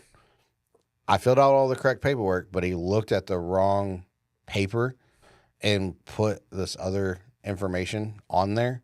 So it was my picture with the wrong birthday. And so at 19 years old, you're like, man, this is the greatest thing ever. I have a military issued fake ID. So it's legit too. Totally legit. Pass any sniff test. Like, you look at it and they're like, wow, that is the real deal. That's a real deal. He is 48 years old. I was, it said I was 24, even though I was only 19. Yeah. And so, I mean, we were going out partying, and like you had said, like, it went from just on the weekends to like every day of the week. And so when I left Georgia after only a year and went to Alaska, it was probably the best thing for me, because I've always said, if I never got that assignment within 1 year of being in Georgia, I would not have made it through the military. I probably would have got kicked out. Ooh. Because we got so immersed in the party scene of Savannah and the girls, the beaches, Yeah. all of the outside noise. Yeah. That became our focus. Yeah. And being in the military was like it was on the back burner. So getting that assignment to Alaska saved my career.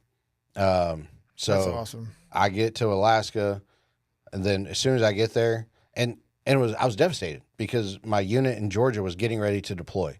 And I'm like, man, like I want to go on this deployment with my boys. Like I've done all this training with them. I got certified with them. And now you're telling me I can't deploy. Like I got to go to another unit. Like that was very hard for me to hear.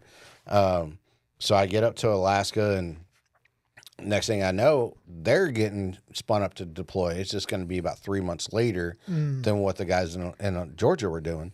So I'm like, all right, cool. So I go on that first deployment and I make it out to Iraq. And what year is this? This is in 2005. Okay. So a few years before I went. Yeah. So 4 years after 9/11. 2005. Yeah. Yep. And we're up in Missoula. And I mean, we did stupid stuff up there in Missoula. I mean, just being 18, 19, 20-year-old kids up there. But man, it was fun. It was everything that we had been training to do that we got allowed to do. Yeah. It's weird to sit here to say now that it was fun being in a firefight, that it was fun getting blown up, that it was fun, everything that came with it. But it was like I got to live all of my dreams of being an action hero in all the movies that you've ever seen. Black Hawk Down, all the different Tears of the Sun, all these different military movies. And you're like, man, I kind of want to be one of those guys. Like, that'd be cool. Well, in the job that I was doing back then, like we were out rolling. There was one period where I was awake for about 5 days. We went from mission, we hit a house, follow on, and 5 days later, I mean, we finally make it back to the base. Yeah. And I mean, we were exhausted, physically, emotionally, everything. We were just drained. There's no feeling like that either. It was so fun. I've been up 3 days or so at a time myself. That's not and when you're doing the job and getting to be like, man, this is the coolest thing ever. There's nothing like it. Yeah. And so I get through that deployment.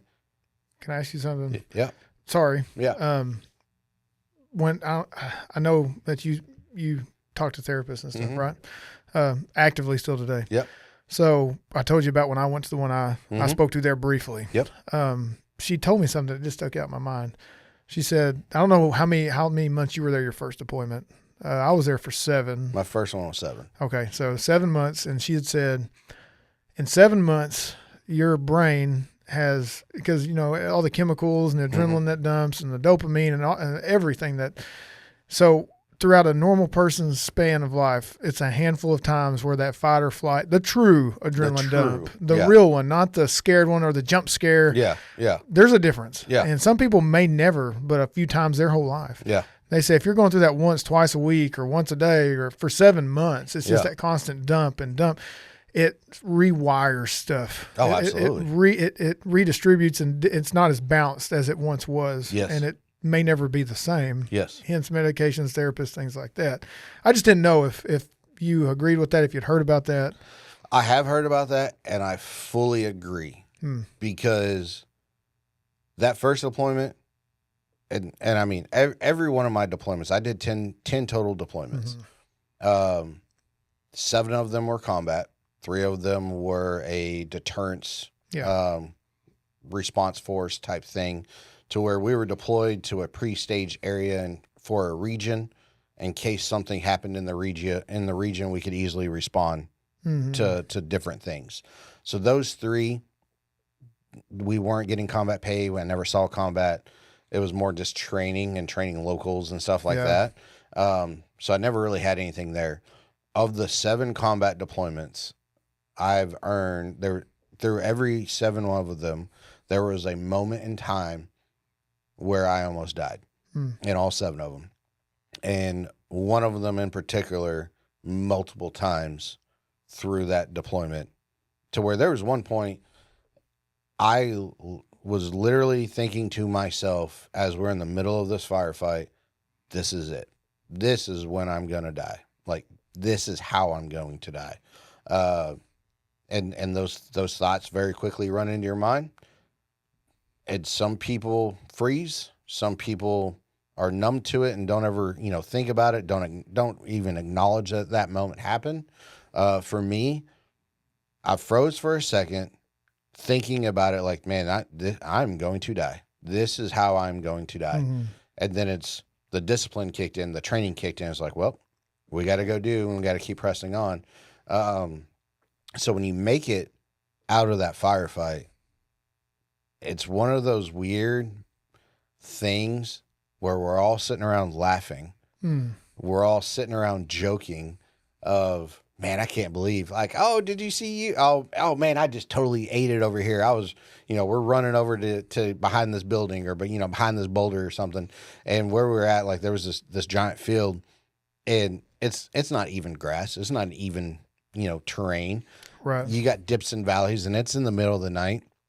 And when you're wearing your nods, like, you can't see, like, your depth perception is gone when you're wearing your night vision devices. And so as you take off running to this building and you got, the little terrain goes like this, you're just running, you're like, cool, and you just eat it real bad, And so we see a couple people fall, and afterwards you got to find humor in the moment.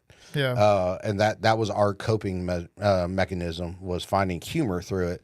And so, we laugh at inappropriate things all the time.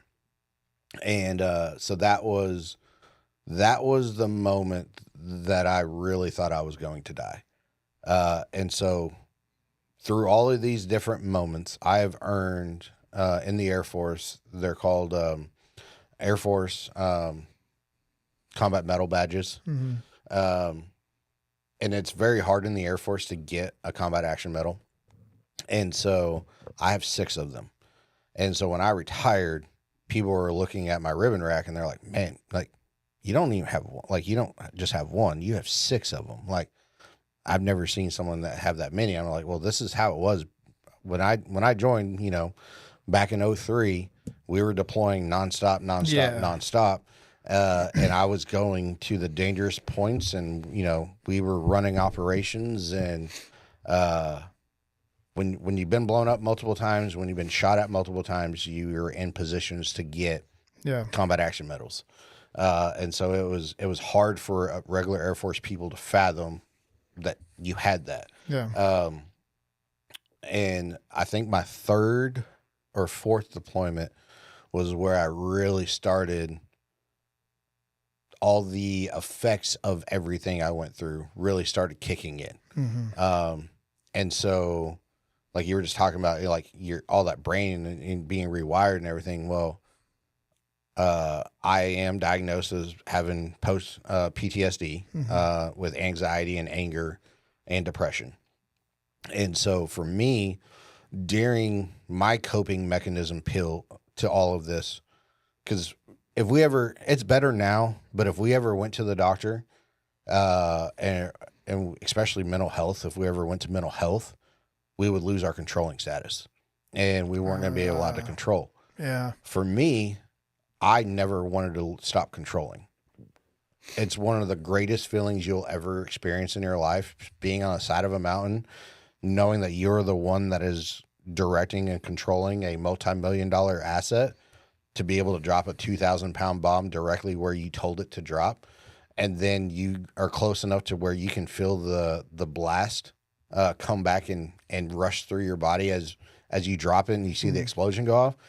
It's one of the greatest feelings you'll ever experience. That adrenaline rush is so high.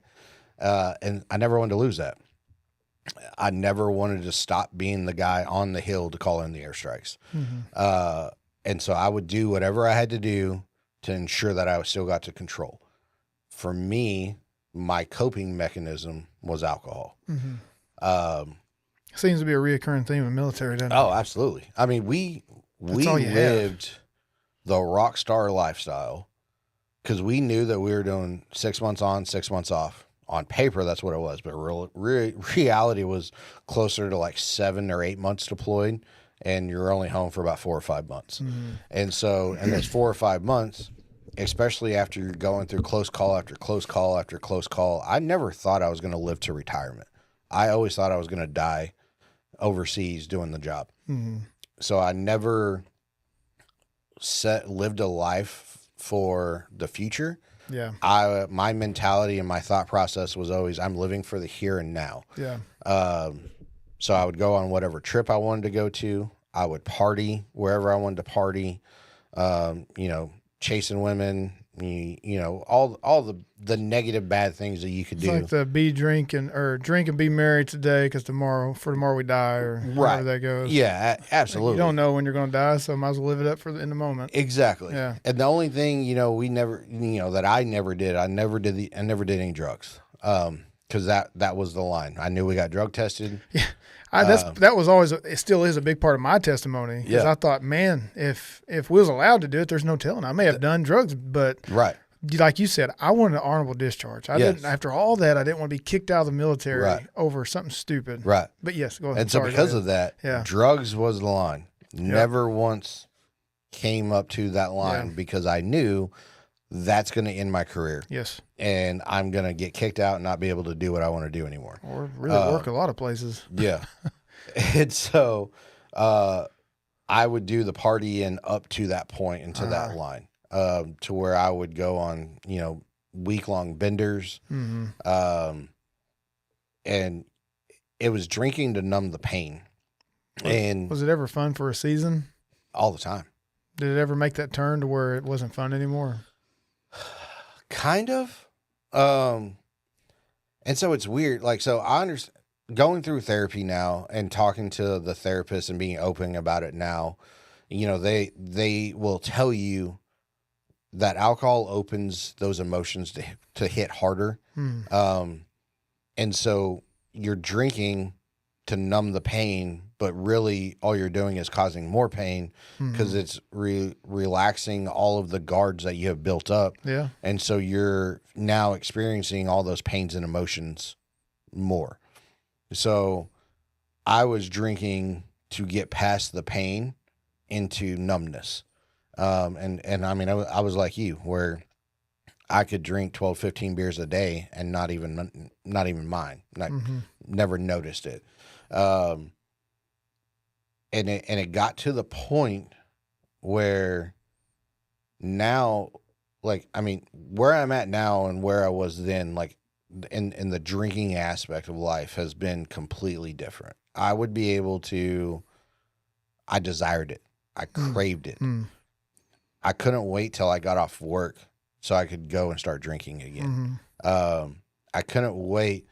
On the weekends, we're going to go up to the sports bar and we're going to watch all the college games. And, we're going to get there at 11 o'clock when it opens, and we're going to get our favorite booth, and we're going to sit there and we're going to drink all day long. And, we're going to have fun. We're going to watch all the sports games. And it was a great time. In theory, and what my mind said this was a great time. And it did get to a point where I finally stopped trying to numb the pain, but that probably wasn't until like 15 years later. I mean, I'm talking for a good solid 15 years, I was drinking to numb the pain, to deal with all the emotions that I was dealing with. Yeah. And it's weird because at least back then, I didn't like to acknowledge the fact I had PTSD. I didn't like to acknowledge the fact that I have mental issues.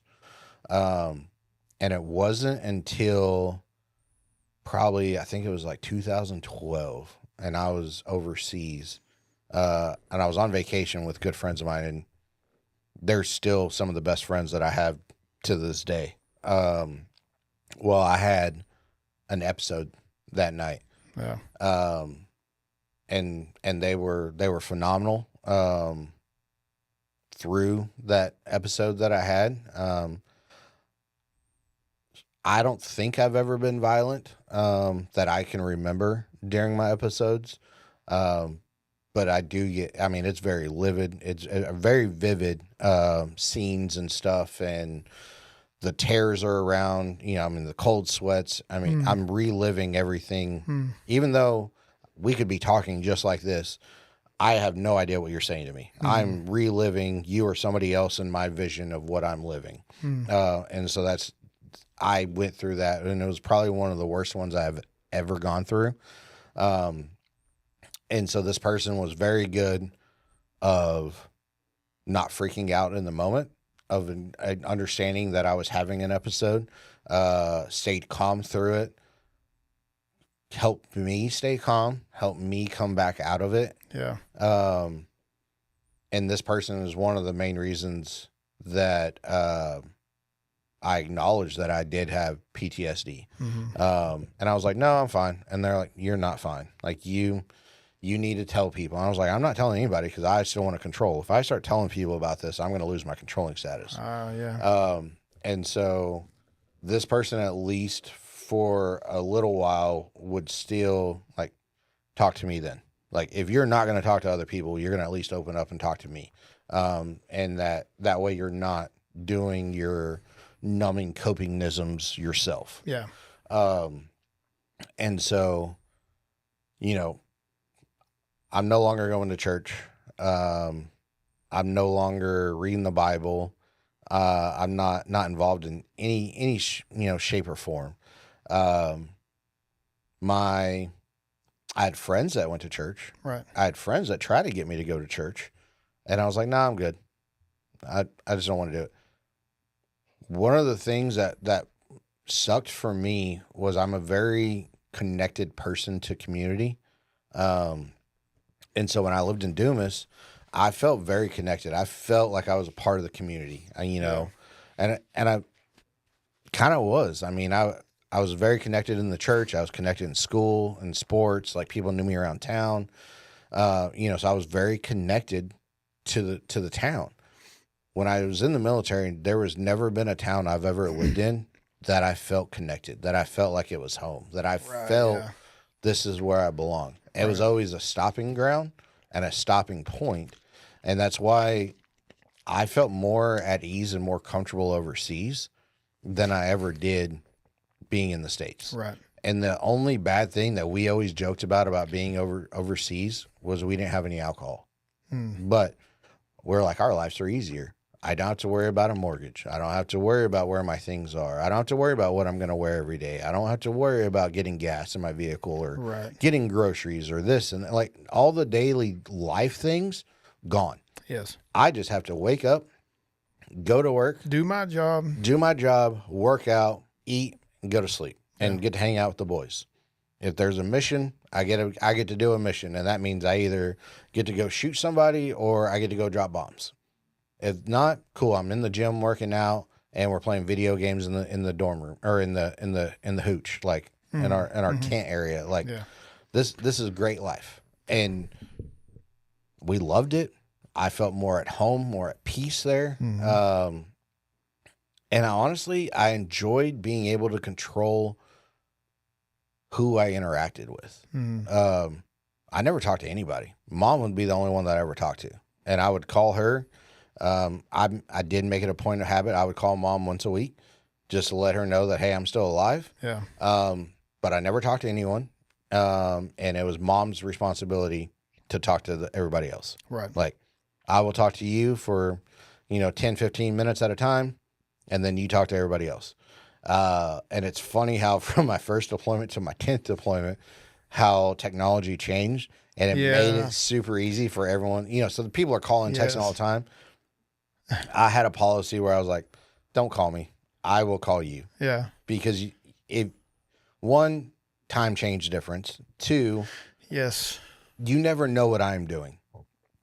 I never want you to call when I'm busy doing something and then me now be distracted by, oh, well, you called what was going on, but I still have to do this over, but I'm thinking about this, but I still have to do this.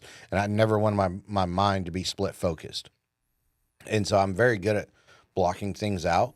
And so I would tell them like, hey, I will call you and I will engage in conversations with you. Yes. Even though you can call me. If there's something important, send me an email or send me a text and say, hey, call, like when it got to where they could text back and forth, send me a message and say, hey, we need to talk soon. And then I would again, I would call you when I could. And that's just kind of how we did it. And it probably is not the best way of doing it, but for me, that was the best way I was able to do it because I was very front side focused and I'm doing the job and everybody else I could care less about. Yeah. And I was very jaded. And I don't know if I do know it came from like you were kind of talking about the things that you had to change. Mm-hmm. You had to harden your heart and your mentality and your thought process and everything in order to survive over there. I had this old crusty sergeant first class tell me during on my very first deployment, we had lost a couple of guys. We had killed some guys. And he had told me, he was like, hey, man, because I'd get kind of emotional on either side. And he was like, dude, you better suck it up. Like, if you can't handle this, then you're not going to be able to handle this type of job. And you're going to have to go do something else. Yeah. And he was like, so at that point, my mentality shifted to it's either kill or be killed.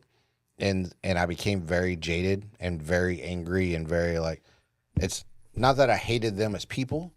I hated them because that's who I was supposed to hate at the time. Yes. Yeah. I understand that. Yeah. So, civilians don't. They don't. Especially very nice, soft-hearted civilians. Right.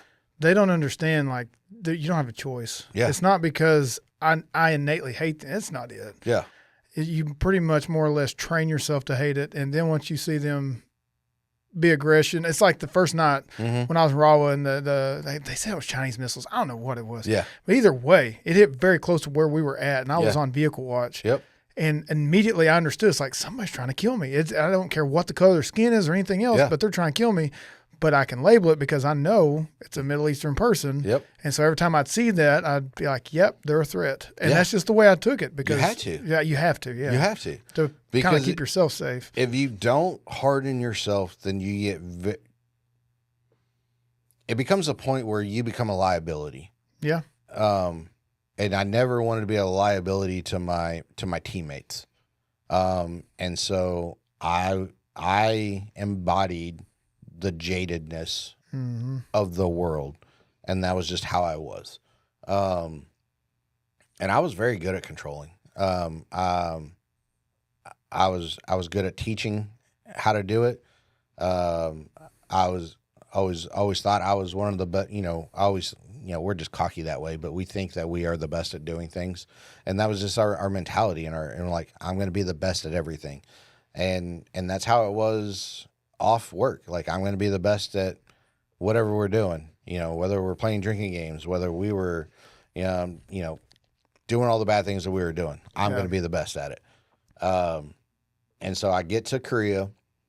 I'm now 15 years in, and I'm there for 2 years. And Korea was a very good assignment for me, both personally and career-wise. Personally, I met 3 or 4 individuals that I'm very close with still today that we've connected on a life basis. And I mean, those individuals, I mean, I'd go to bat for them. Anything they need, they call me. I'm going to drop everything to go help them. And so to find those people that build you up and to give you that strength, like, I mean, that was so good because it allowed me to realize that I didn't have to rely on the alcohol to numb the pain. Right. That I could have them. Yes. Like I could lean on them. And then I did I got recognized for a lot of things I did in Korea, and it was a very good assignment for me. Well, when I was leaving there, I was working with our assignment manager to come back to the States, and I thought I was going to get Colorado Springs. Ended up getting Fort Polk, Louisiana. And I was like, hey, bro, like, what the heck?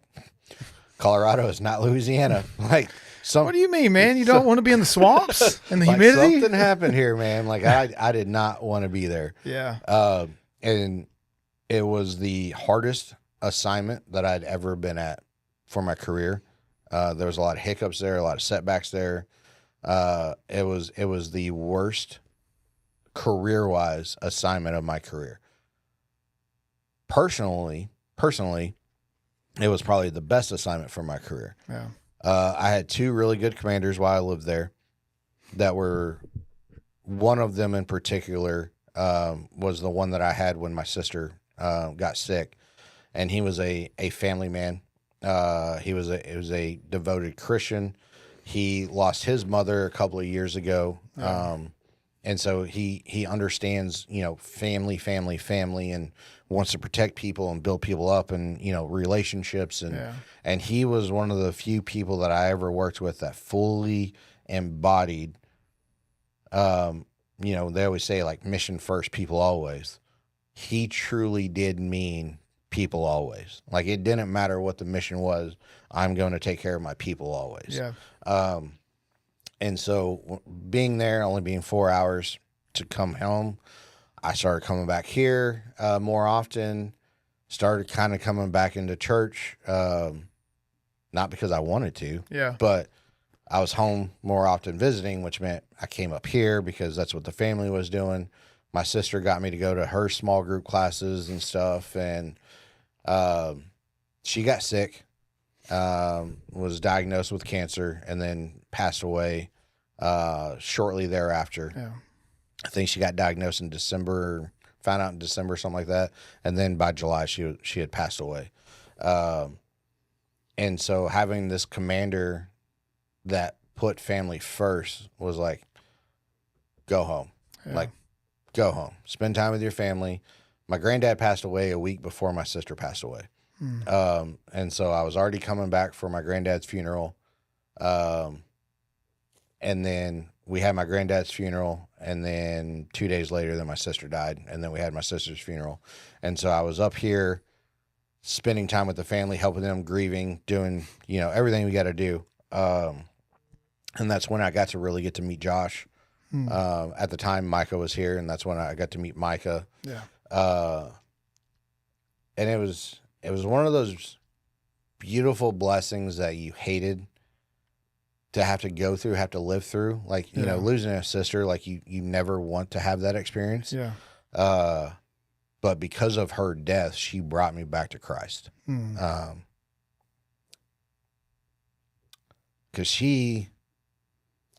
Because of her and because of that situation of being here, Josh, reached out, was talking to us, and I got to really know him as a person. Yeah.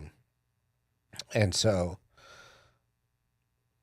because of that, Josh was telling me about, how they do online services, and I'm going to, for about a month, I went to church every day for that month, and every message Josh is talking about, I mean, it's just hitting me like, boom, like, you were doing this, boom, you are doing this, like, hey, we're talking to you right now. God's sitting here knocking on my door, knocking on my heart, going, hey, Bobby, this is what you're doing. Like, you need to come back. You need to come back to the altar, and this is where you need to be. And so because of that period, when I left and went overseas to Germany, I watched a lot of online services. It was kind of hard to do time change wise and stuff. Yeah. So I wasn't consistent in it, but I did watch a lot of the services, which is way more than I ever did in my previous 15 years. But so I had that, and I started watching it, and started like, okay, like I'm ready to start coming back. And then I get to Texas for my last 18 months before I retire, and then moving back here. And then, so it's all right. Like this is where I'm going to be. And I'd always said, like, I'm coming back here because my niece, is here, and I want to be here until she graduates. And things might have been different if my sister was still alive, then maybe I wouldn't feel so driven to be back here.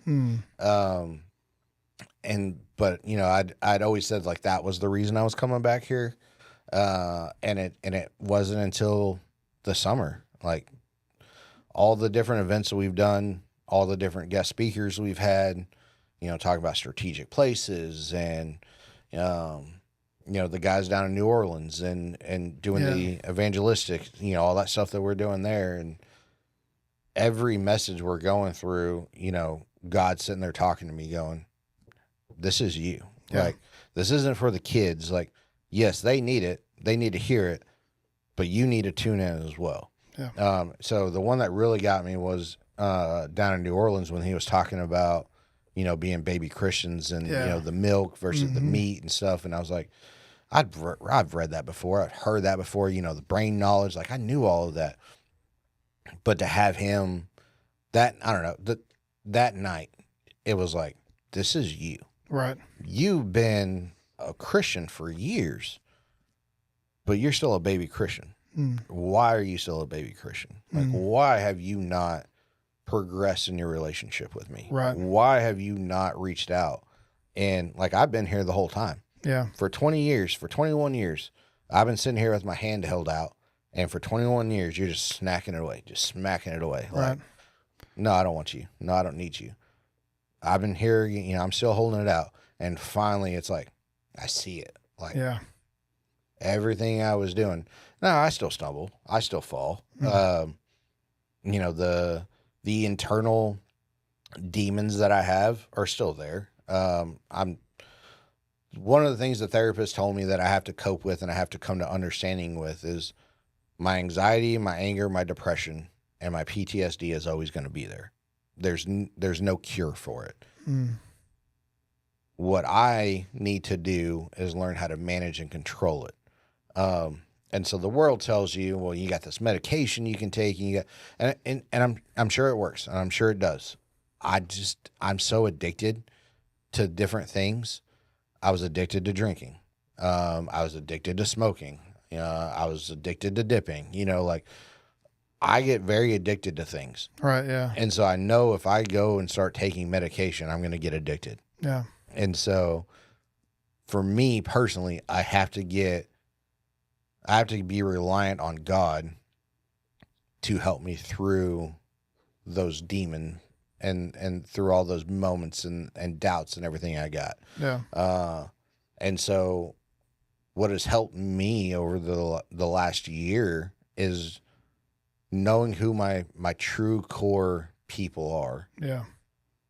And knowing that I can be vulnerable with them about the ugly. Yeah. And they're still going to be there to help.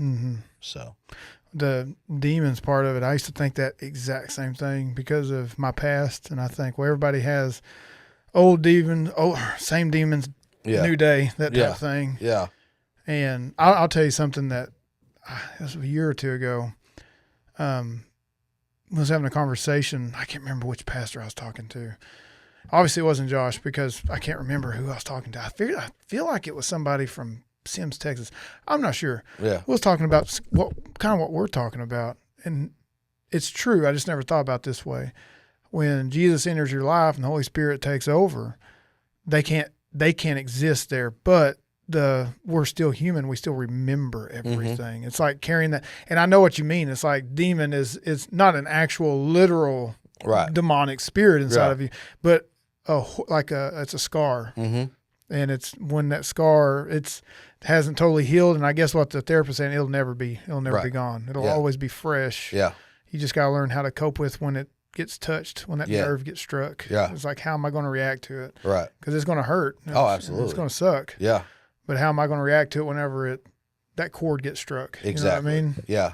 That's how I feel. And I can imagine doing 10 tours. I mean, I did one and 4 years in that environment. It was brutal and it was fun. It was awful. Yeah. It was all those things in one. Oh, absolutely. It was the best of times and the worst of times. Yeah. One crazy burrito, man. Like it's crazy, but I can't imagine doing 10. Yeah.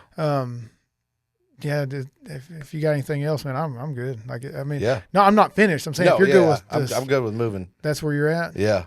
Hey, you're right. That does a lot of that. I'm over here like, yeah. I understand that. I understand where you're coming from. Even when you said the if drugs was on the table, that may have been something I did. Absolutely. When you said that, I was like, ooh, yeah. It totally would have been. Mm-hmm. Absolutely. That's why I don't judge people. It's like, this guy was on heroin and this guy was on meth, and they're in rehab now and they're coming back, that guy over, and he's sitting on that pew over there. It's like, stop pointing at him and point at yourself, dude. Yeah.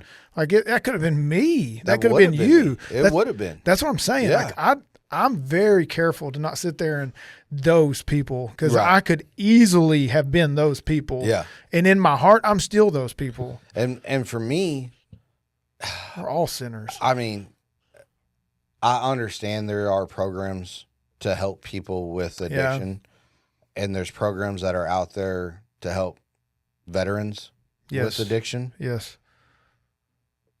For me, it's hard to be fully into those programs because I know my addictive personality and I don't want to be around. Mm-hmm. Because now that barrier is gone of, I never took it because I didn't want to get kicked out of the military. Well, now that barrier is gone, not there anymore. I don't have that anymore. I don't even want to put myself in that situation. Yes. Now I know that if I do it for the right reasons, and I know if I got God with me, I know that I can help people, and I know that I should help people. My human selfishness is not there because there is too much of a temptation. Well, that's not a bad thing, man, because with me, like when I first got out, like, I'm done drinking. Like I'm finished. I'm not doing more. I couldn't go even to a Texas Roadhouse, because I'd see it, you could smell it, the neon signs were in there. Right. So I wouldn't go over to people's houses where I knew they would be drinking, not heavy drinking or anything, just casual social drinking. Social stuff, but I wouldn't do it. I couldn't. I'm just now at the point where it doesn't bother me. I can go in there, but the smell sometimes will get me, but like you said, you fight it. Like you just know better. It's like, I don't do that anymore. I'm done. But I don't think that's a bad thing to put up those. I think that's a healthy boundary. Yeah. Because it's like, okay, to say I'm stronger than Satan, I'm not. Oh, absolutely not. Now, Jesus who lives in me is. Yes. And I feel like the Holy Spirit gives us that discernment, saying, you don't need to go in there just yet. You're not ready for that. I think there's wisdom there. I think that's okay. So when you say that, I don't think it's weakness. Yeah. I don't think it's a bad thing saying, I think it's a good thing. I think that's God. Like because God knows when we're ready for certain things. No, absolutely. Absolutely. He will test us and put us in situations that's going to try us, but I don't think he's going to put us in a situation where we're about to just eat it flat on our face, where he knows we're going to destined to fail. Right. And I think if you're thinking, I don't need to be in there, that's probably a good thing. Yeah. I hope my kids have that perspective. Yeah. I don't need to be in that situation. I don't need to be in there just yet. Well, you'll be witness from Jesus in there. Yeah, but I'm not. What if I give into that temptation? Right. So. And it's different, like, talking about this right here versus, the parks that we went to in New Orleans. It was totally different. Yeah. Because I was with people, they weren't doing it, even though it was there. Yeah. We saw the effects of it. Yes. Over here, you could be around it while it's happening at that moment and you're by yourself. Like, you're supposed to be the one that reaches out to pull people up. Well, I don't know if I'm strong enough yet to do that. Well, and the thing I tell the youth is there's that line, and we're over here as the Christians, brothers and sisters. Then there's the world. Yeah. And I always tell them, don't step into the world to pull people across. You reach out without actually stepping. Like, I'm not going to go into a bar. I'm not going to go into a drug den. I'm not going to go into those places. But in the sober light of day, when I see those people, it's like, hey, man, what's up? And then you can talk to me. Right. I'm not going to go to that environment, that atmosphere. Right. But I'm going to you can easily reach out to them, though, with social media. There's a billion ways to talk to them where you don't have to put yourself in that. Yeah. Because we're still human. Yep. Man, there's could be anything could happen. And then it's not worth it. No, absolutely. Because then not only are you out of the fight, now you're doing what they're doing and you just became part of their army. Yeah. Yeah, you became a better witness for them than you did for God. Yes, you just switch sides. Yeah. Switch jerseys. Yep. I'm not about that. I'm not trying to step into all that. Now they know where I stand. Yep. It's like, guys, if you ever need truth, you need peace in your life, I would love to talk to you about Jesus. They're like, no, man, no, I don't believe in all that. Yeah. There'll be a day when hopefully they'll be like, I remember him. I need to call him. This is awful. I'm sick of this. Hey, Jared, I need your help. That's it. Yeah. And then you're over there waiting. Right. Dude, come on. Come on. Yeah. And then they, all right. And then you've got them. They're on the good side. There's another warrior on this side over here now. Absolutely. And there's another guy in the fight. Yeah. And then that's one less one going to hell. So that's just how I look at it. Absolutely. I'm not trying to step into that arena. Like I'm not on your turf on your terms. Yeah. I'm going to stay over here. I'm on my side, on the actual side of truth. And when you're ready, I'd be more than happy, more than willing to share the truth with you. Yeah. But talking about that third section now, about how it afterwards. So we've talked about our early life and then the middle part. Yep. Which is the long part. Oh, the long part, yeah. And now we're in these sweet days when we are on the other side of it, still learning, still growing. Absolutely. We haven't made it. We haven't arrived by any means. No, not at all. But the road's still long. For me, I'll give the short version of it for time's sake. So I surrendered the ministry about 4 years ago. I'm an associate pastor here at First Baptist Church in the Queen. But my main drive was the youth. Somebody asked me if I would sub a little for the junior high boys. There's like 5 of them in there, 5 to 7. And I did that for about 3 or 4 months. And then they asked if the girls could join. There was like 3 or 4 girls. So I had like a total of like 8 or 9, which is great. I'm not knocking that at all. We had fantastic times, and they were all in junior high. Well, then the next year, in February of the next year, I surrendered the ministry, got a job, got hired on here. And 4 years later, in October, I'll have been with the youth. I've actually been here 4 years because in June of 2020 is when I started with the junior high boys. I didn't take the job till the next year. So it's been a little over 4 years I've been with them. And now on Wednesday nights, and numbers mean nothing. I don't care about numbers, but it does show if you're faithful to God, he'll bring people to you to witness to them and share his word with them. But on Wednesday nights, and especially in the thick of the school year, it's around 50 to 60 high schoolers here. And now those kids I was first with are upperclassmen. Now most of them are seniors this year. So it's fantastic, like 20-something, 30-something of them together. And the rest are all junior high. But it's really been something to see how God's been working. I've went to Malawi, Africa a few times. Like you guys, if you listen to podcasts for the last 2 episodes, you'll know that we're trying to adopt a boy from Malawi. So that's just, the Jared of old. Yeah. That's the love of Jesus, the redemption. Like I didn't give up on him, even though I ignored Jesus, he never gave up on me. Right. You gave up on him, but he never gave up on you. Yeah. It's the whole, I wanted bad stuff bad enough that he just turned me over to it. Yeah. And then I hit bottom. And when I was ready, like God, I'm done. He's like, okay, I'm here. Let's go. And I'm like, all right, let's do this. Like grabbing the hand and pulling me up out of the junk. And here we go. And sets me on my feet on solid ground. And I got joy in my heart. I can come to work in the morning. I haven't had headaches in, more years than I can count from waking up from a hangover. Right. It's beautiful. Now, do I wake up like smiling and rainbows every morning? No, not at all. But I do catch myself with so much more joy, man. I can it's nice coming to work. And I love what I do. I love getting to minister to youth, to young adults, the new ministry that we have, even adults in general, and going over to like New Orleans when we go on mission trips or in Africa overseas.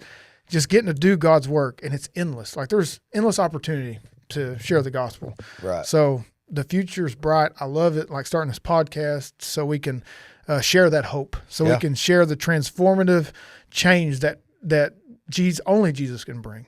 And like he's brought to your life, like he's brought to my life. Mm-hmm. And it's been great for my household since I've surrendered to the ministry and just surrendered to God in general, not even just ministry, but God, what do you want from me? If it ain't ministry, I'll do whatever you want, like true surrender. Do you want me to move? Do you want me to sell everything? Are you about to bless me with $1 million so I can give it all away to something else? Right. I have whatever it is, I'm in. I'm all in, like full tilt. And I would say what is it? Go bust or broke or go home, whatever it is. Oh yeah, go home for broke. Yeah, that's it. But I ain't worried about that because I know God's not going to do that. Yeah. In the end, the true treasure is in heaven. Oh, absolutely. Man, it's good. That's me. I got a big testimony with how I came into ministry, but we're at almost a 2-hour mark about how I came into ministry. But that's for another podcast. But I love life right now. But yeah, I love how Jesus. He never leaves. He never gives up. He never lets go. Oh, that's so beautiful. Beautiful. I love it. I mean, that's pretty much kind of how I am for the last year, working with you and the kids, Mm-hmm. and then getting to do this podcast, which, to be honest, I was a little hesitant about at the beginning because I wasn't sure, one, if I knew enough of the Bible to be able to have a conversation intelligently about the whatever topic it is, and to be able to hold my own in the conversation and not let it just be Jared talking for an hour and a half and I just provide a couple of words here and there. And so I was, again, old self-doubt, creeping in. Yes. But this has been able to allow me to talk more about my past and about my transgressions of where I am, or what happened. So that way, hopefully someone listening out there doesn't have to go through the same trials and tribulations that I went through. And so that's what I look forward to. And I really enjoy working with the kids and seeing them growing with each other, growing with the Lord, getting to see where they're, excited about where they're going to go. I'm excited for the school year. Yeah. I think the school year is going to be a good year. It is. I mean, it's going to be sad. Fast. It's going to be sad, and it's going to go by very quick. But I think where we are with what we're trying to do with the youth, where we are with this podcast and where we're trying to take it, I see a way of blending some of it together and it kind of just blowing up. Yeah. And I'm excited for that. Yeah, me too, man. So, and I like the fact that you're very transparent and open, because 99% of people are just like you and me. Like, it's just very average. I'm not some big theologian with 5 doctorates on my wall. That's not me. Right. I'm just blessed, saved by grace, and look forward to seeing what God has for the future. Oh, absolutely. That's it. Yeah. I mean, anything that I know biblically or anything is just something that the Holy Spirit has brought to mind, and I just study and I dig into it. Right. And that's going to be the lesson for the youth or for the young adults that week. And I just pray that I retain it. And so over the last, handful of years, I've retained some of those lessons and I remember it. So when I'm in a conversation, that comes back to my mind. And I'm hoping by the time I hopefully reach 70 or 80, I got a lot of that knowledge up there, so I don't have to look it up as much. It's just boom, it's right there on cue. But man, I love it. And I know that a lot of people can be blessed by this if they listen to it and they don't think that it's complicated, that they have to know, that they have to have all their ducks in a row to get right with God. You don't have to do that. And for me, it was twofold of kind of scary. One, it's easy for you and I just to sit here and talk right now because it's the same kind of conversations that we would have in your office or in the car ride or whatever.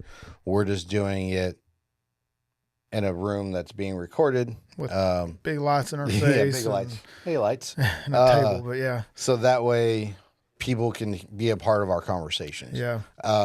And so with that comes a level of vulnerability that you have to be comfortable being vulnerable. Otherwise, you're just going to be fake. And if you're fake, people are going to know it. They're going to see it. And they're like, I don't want to listen to that podcast because, that person's just fake. Like, he's not being, sense it. You can tell. Yeah. He's not being genuine about what he's talking about. He's just very, I got the right answers. This is what the Bible says. And it's not that way. Like, you got to be real about it.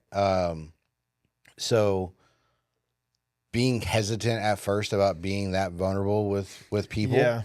Cause you never know who's listening. And it's, at times it is a little weird listening to it with a family because you're like, I don't want, it's, yeah. I don't know. It's just a weird feeling. And so you got to be comfortable with the uncomfortableness of it. Yeah. And then the other cool thing about this podcast is people that I've always have loved them and I would do anything for them, but I knew that they were not living the best of lives. Yeah. Some of them reaching out like, oh, hey, like, you're on a podcast. What's it about? And being able to kind of talk to them about what the podcast is and sending them a couple of links and like, hey, man, just kind of check it out. Like, just watch it. Like, for them to get, they're not watching every week, but, just them listening or, trying to, hey, I'll watch an episode because you're on it. Like, I want to see what you're doing. Like, hopefully that's enough of the door being open that somebody else is able to grab them to bring them the rest of the way in. It's that opportunity. Yeah. So that's kind of my mindset too. And you never know who's listening. And even if it's somebody we don't know and they're like, oh, that's me, man. Like, that's me. Like, that's where I'm at right now. I don't want to go to small groups. I don't want to do this because it's going to be weird, or I'm in this cycle that they were saying they were in. Yeah. There is hope. Yeah, man, there's hope. Get out there. Go talk to a local pastor. Yeah. Preferably a trusted one. Yeah. Usually I look for somebody that's Protestant. I'm just going to throw it out there like First Baptist. Baptists, and I know some churches get a bad rap or whatever, but I know that what Baptists believe, what they stand for, what their doctrine is, what they believe about salvation. So it's kind of like I said in 29 Palms. Way out in California, there's Palms Baptist Church out there, and it's awesome church. Pastor David, great guy. So I'd encourage you, go out there and find somebody and just unload on them, because that's what pastors are there for. They love it, and can guide you into the truth. Yeah, who Jesus is, what he did for us, and it's not going to be a picnic or anything like that, but you will find real joy and you will find reward when you do things for Jesus instead of for yourself. Right. But I'm good, man. I'm good. We did a little long on this one, but we knew it was going to be a long one. But I want to thank everybody for listening. Yes. For everybody that's made it this far, especially. And I get it. People watch it in chunks. I do that with my favorite podcast. There's guys that have 3-hour ones, and I'll listen like 15, 20 minutes at a time. And halfway through the week, I'm done. I'm like, all right, I made it through that one. Then I'll listen to the next one. So I appreciate it for joining us on the Vertical Podcast. And I hope that our testimonies about Jesus, how he transformed our lives, I hope that it resonates with you and that it brought you a sense of hope and encouragement. And to remember, no matter where you are in your journey, that there's always a path to Jesus by redemption. And I love that he's our Redeemer. Absolutely. Because there's nobody in this universe who could redeem one soul, much less the entire world. Right. How awesome is that? How powerful is he? Yeah. But if you found any value or any that part of the show that you really liked, I pray that you would share it with someone and that they could hear the message as well. And don't forget to subscribe and rate and review the podcast on your favorite platform, because it really helps us to reach more people with the stories of faith and transformation. And as we close, I want to leave you with this thought. And I wrote it down on here so I wouldn't forget it. No matter how dark your circumstances may seem, there's always light ahead. Ooh. Keep seeking, keep believing, and remember that you're never alone. Now. Amen. I love you guys. Until next time, let's be doers of the word and not hearers only. Thanks for watching. Thank you.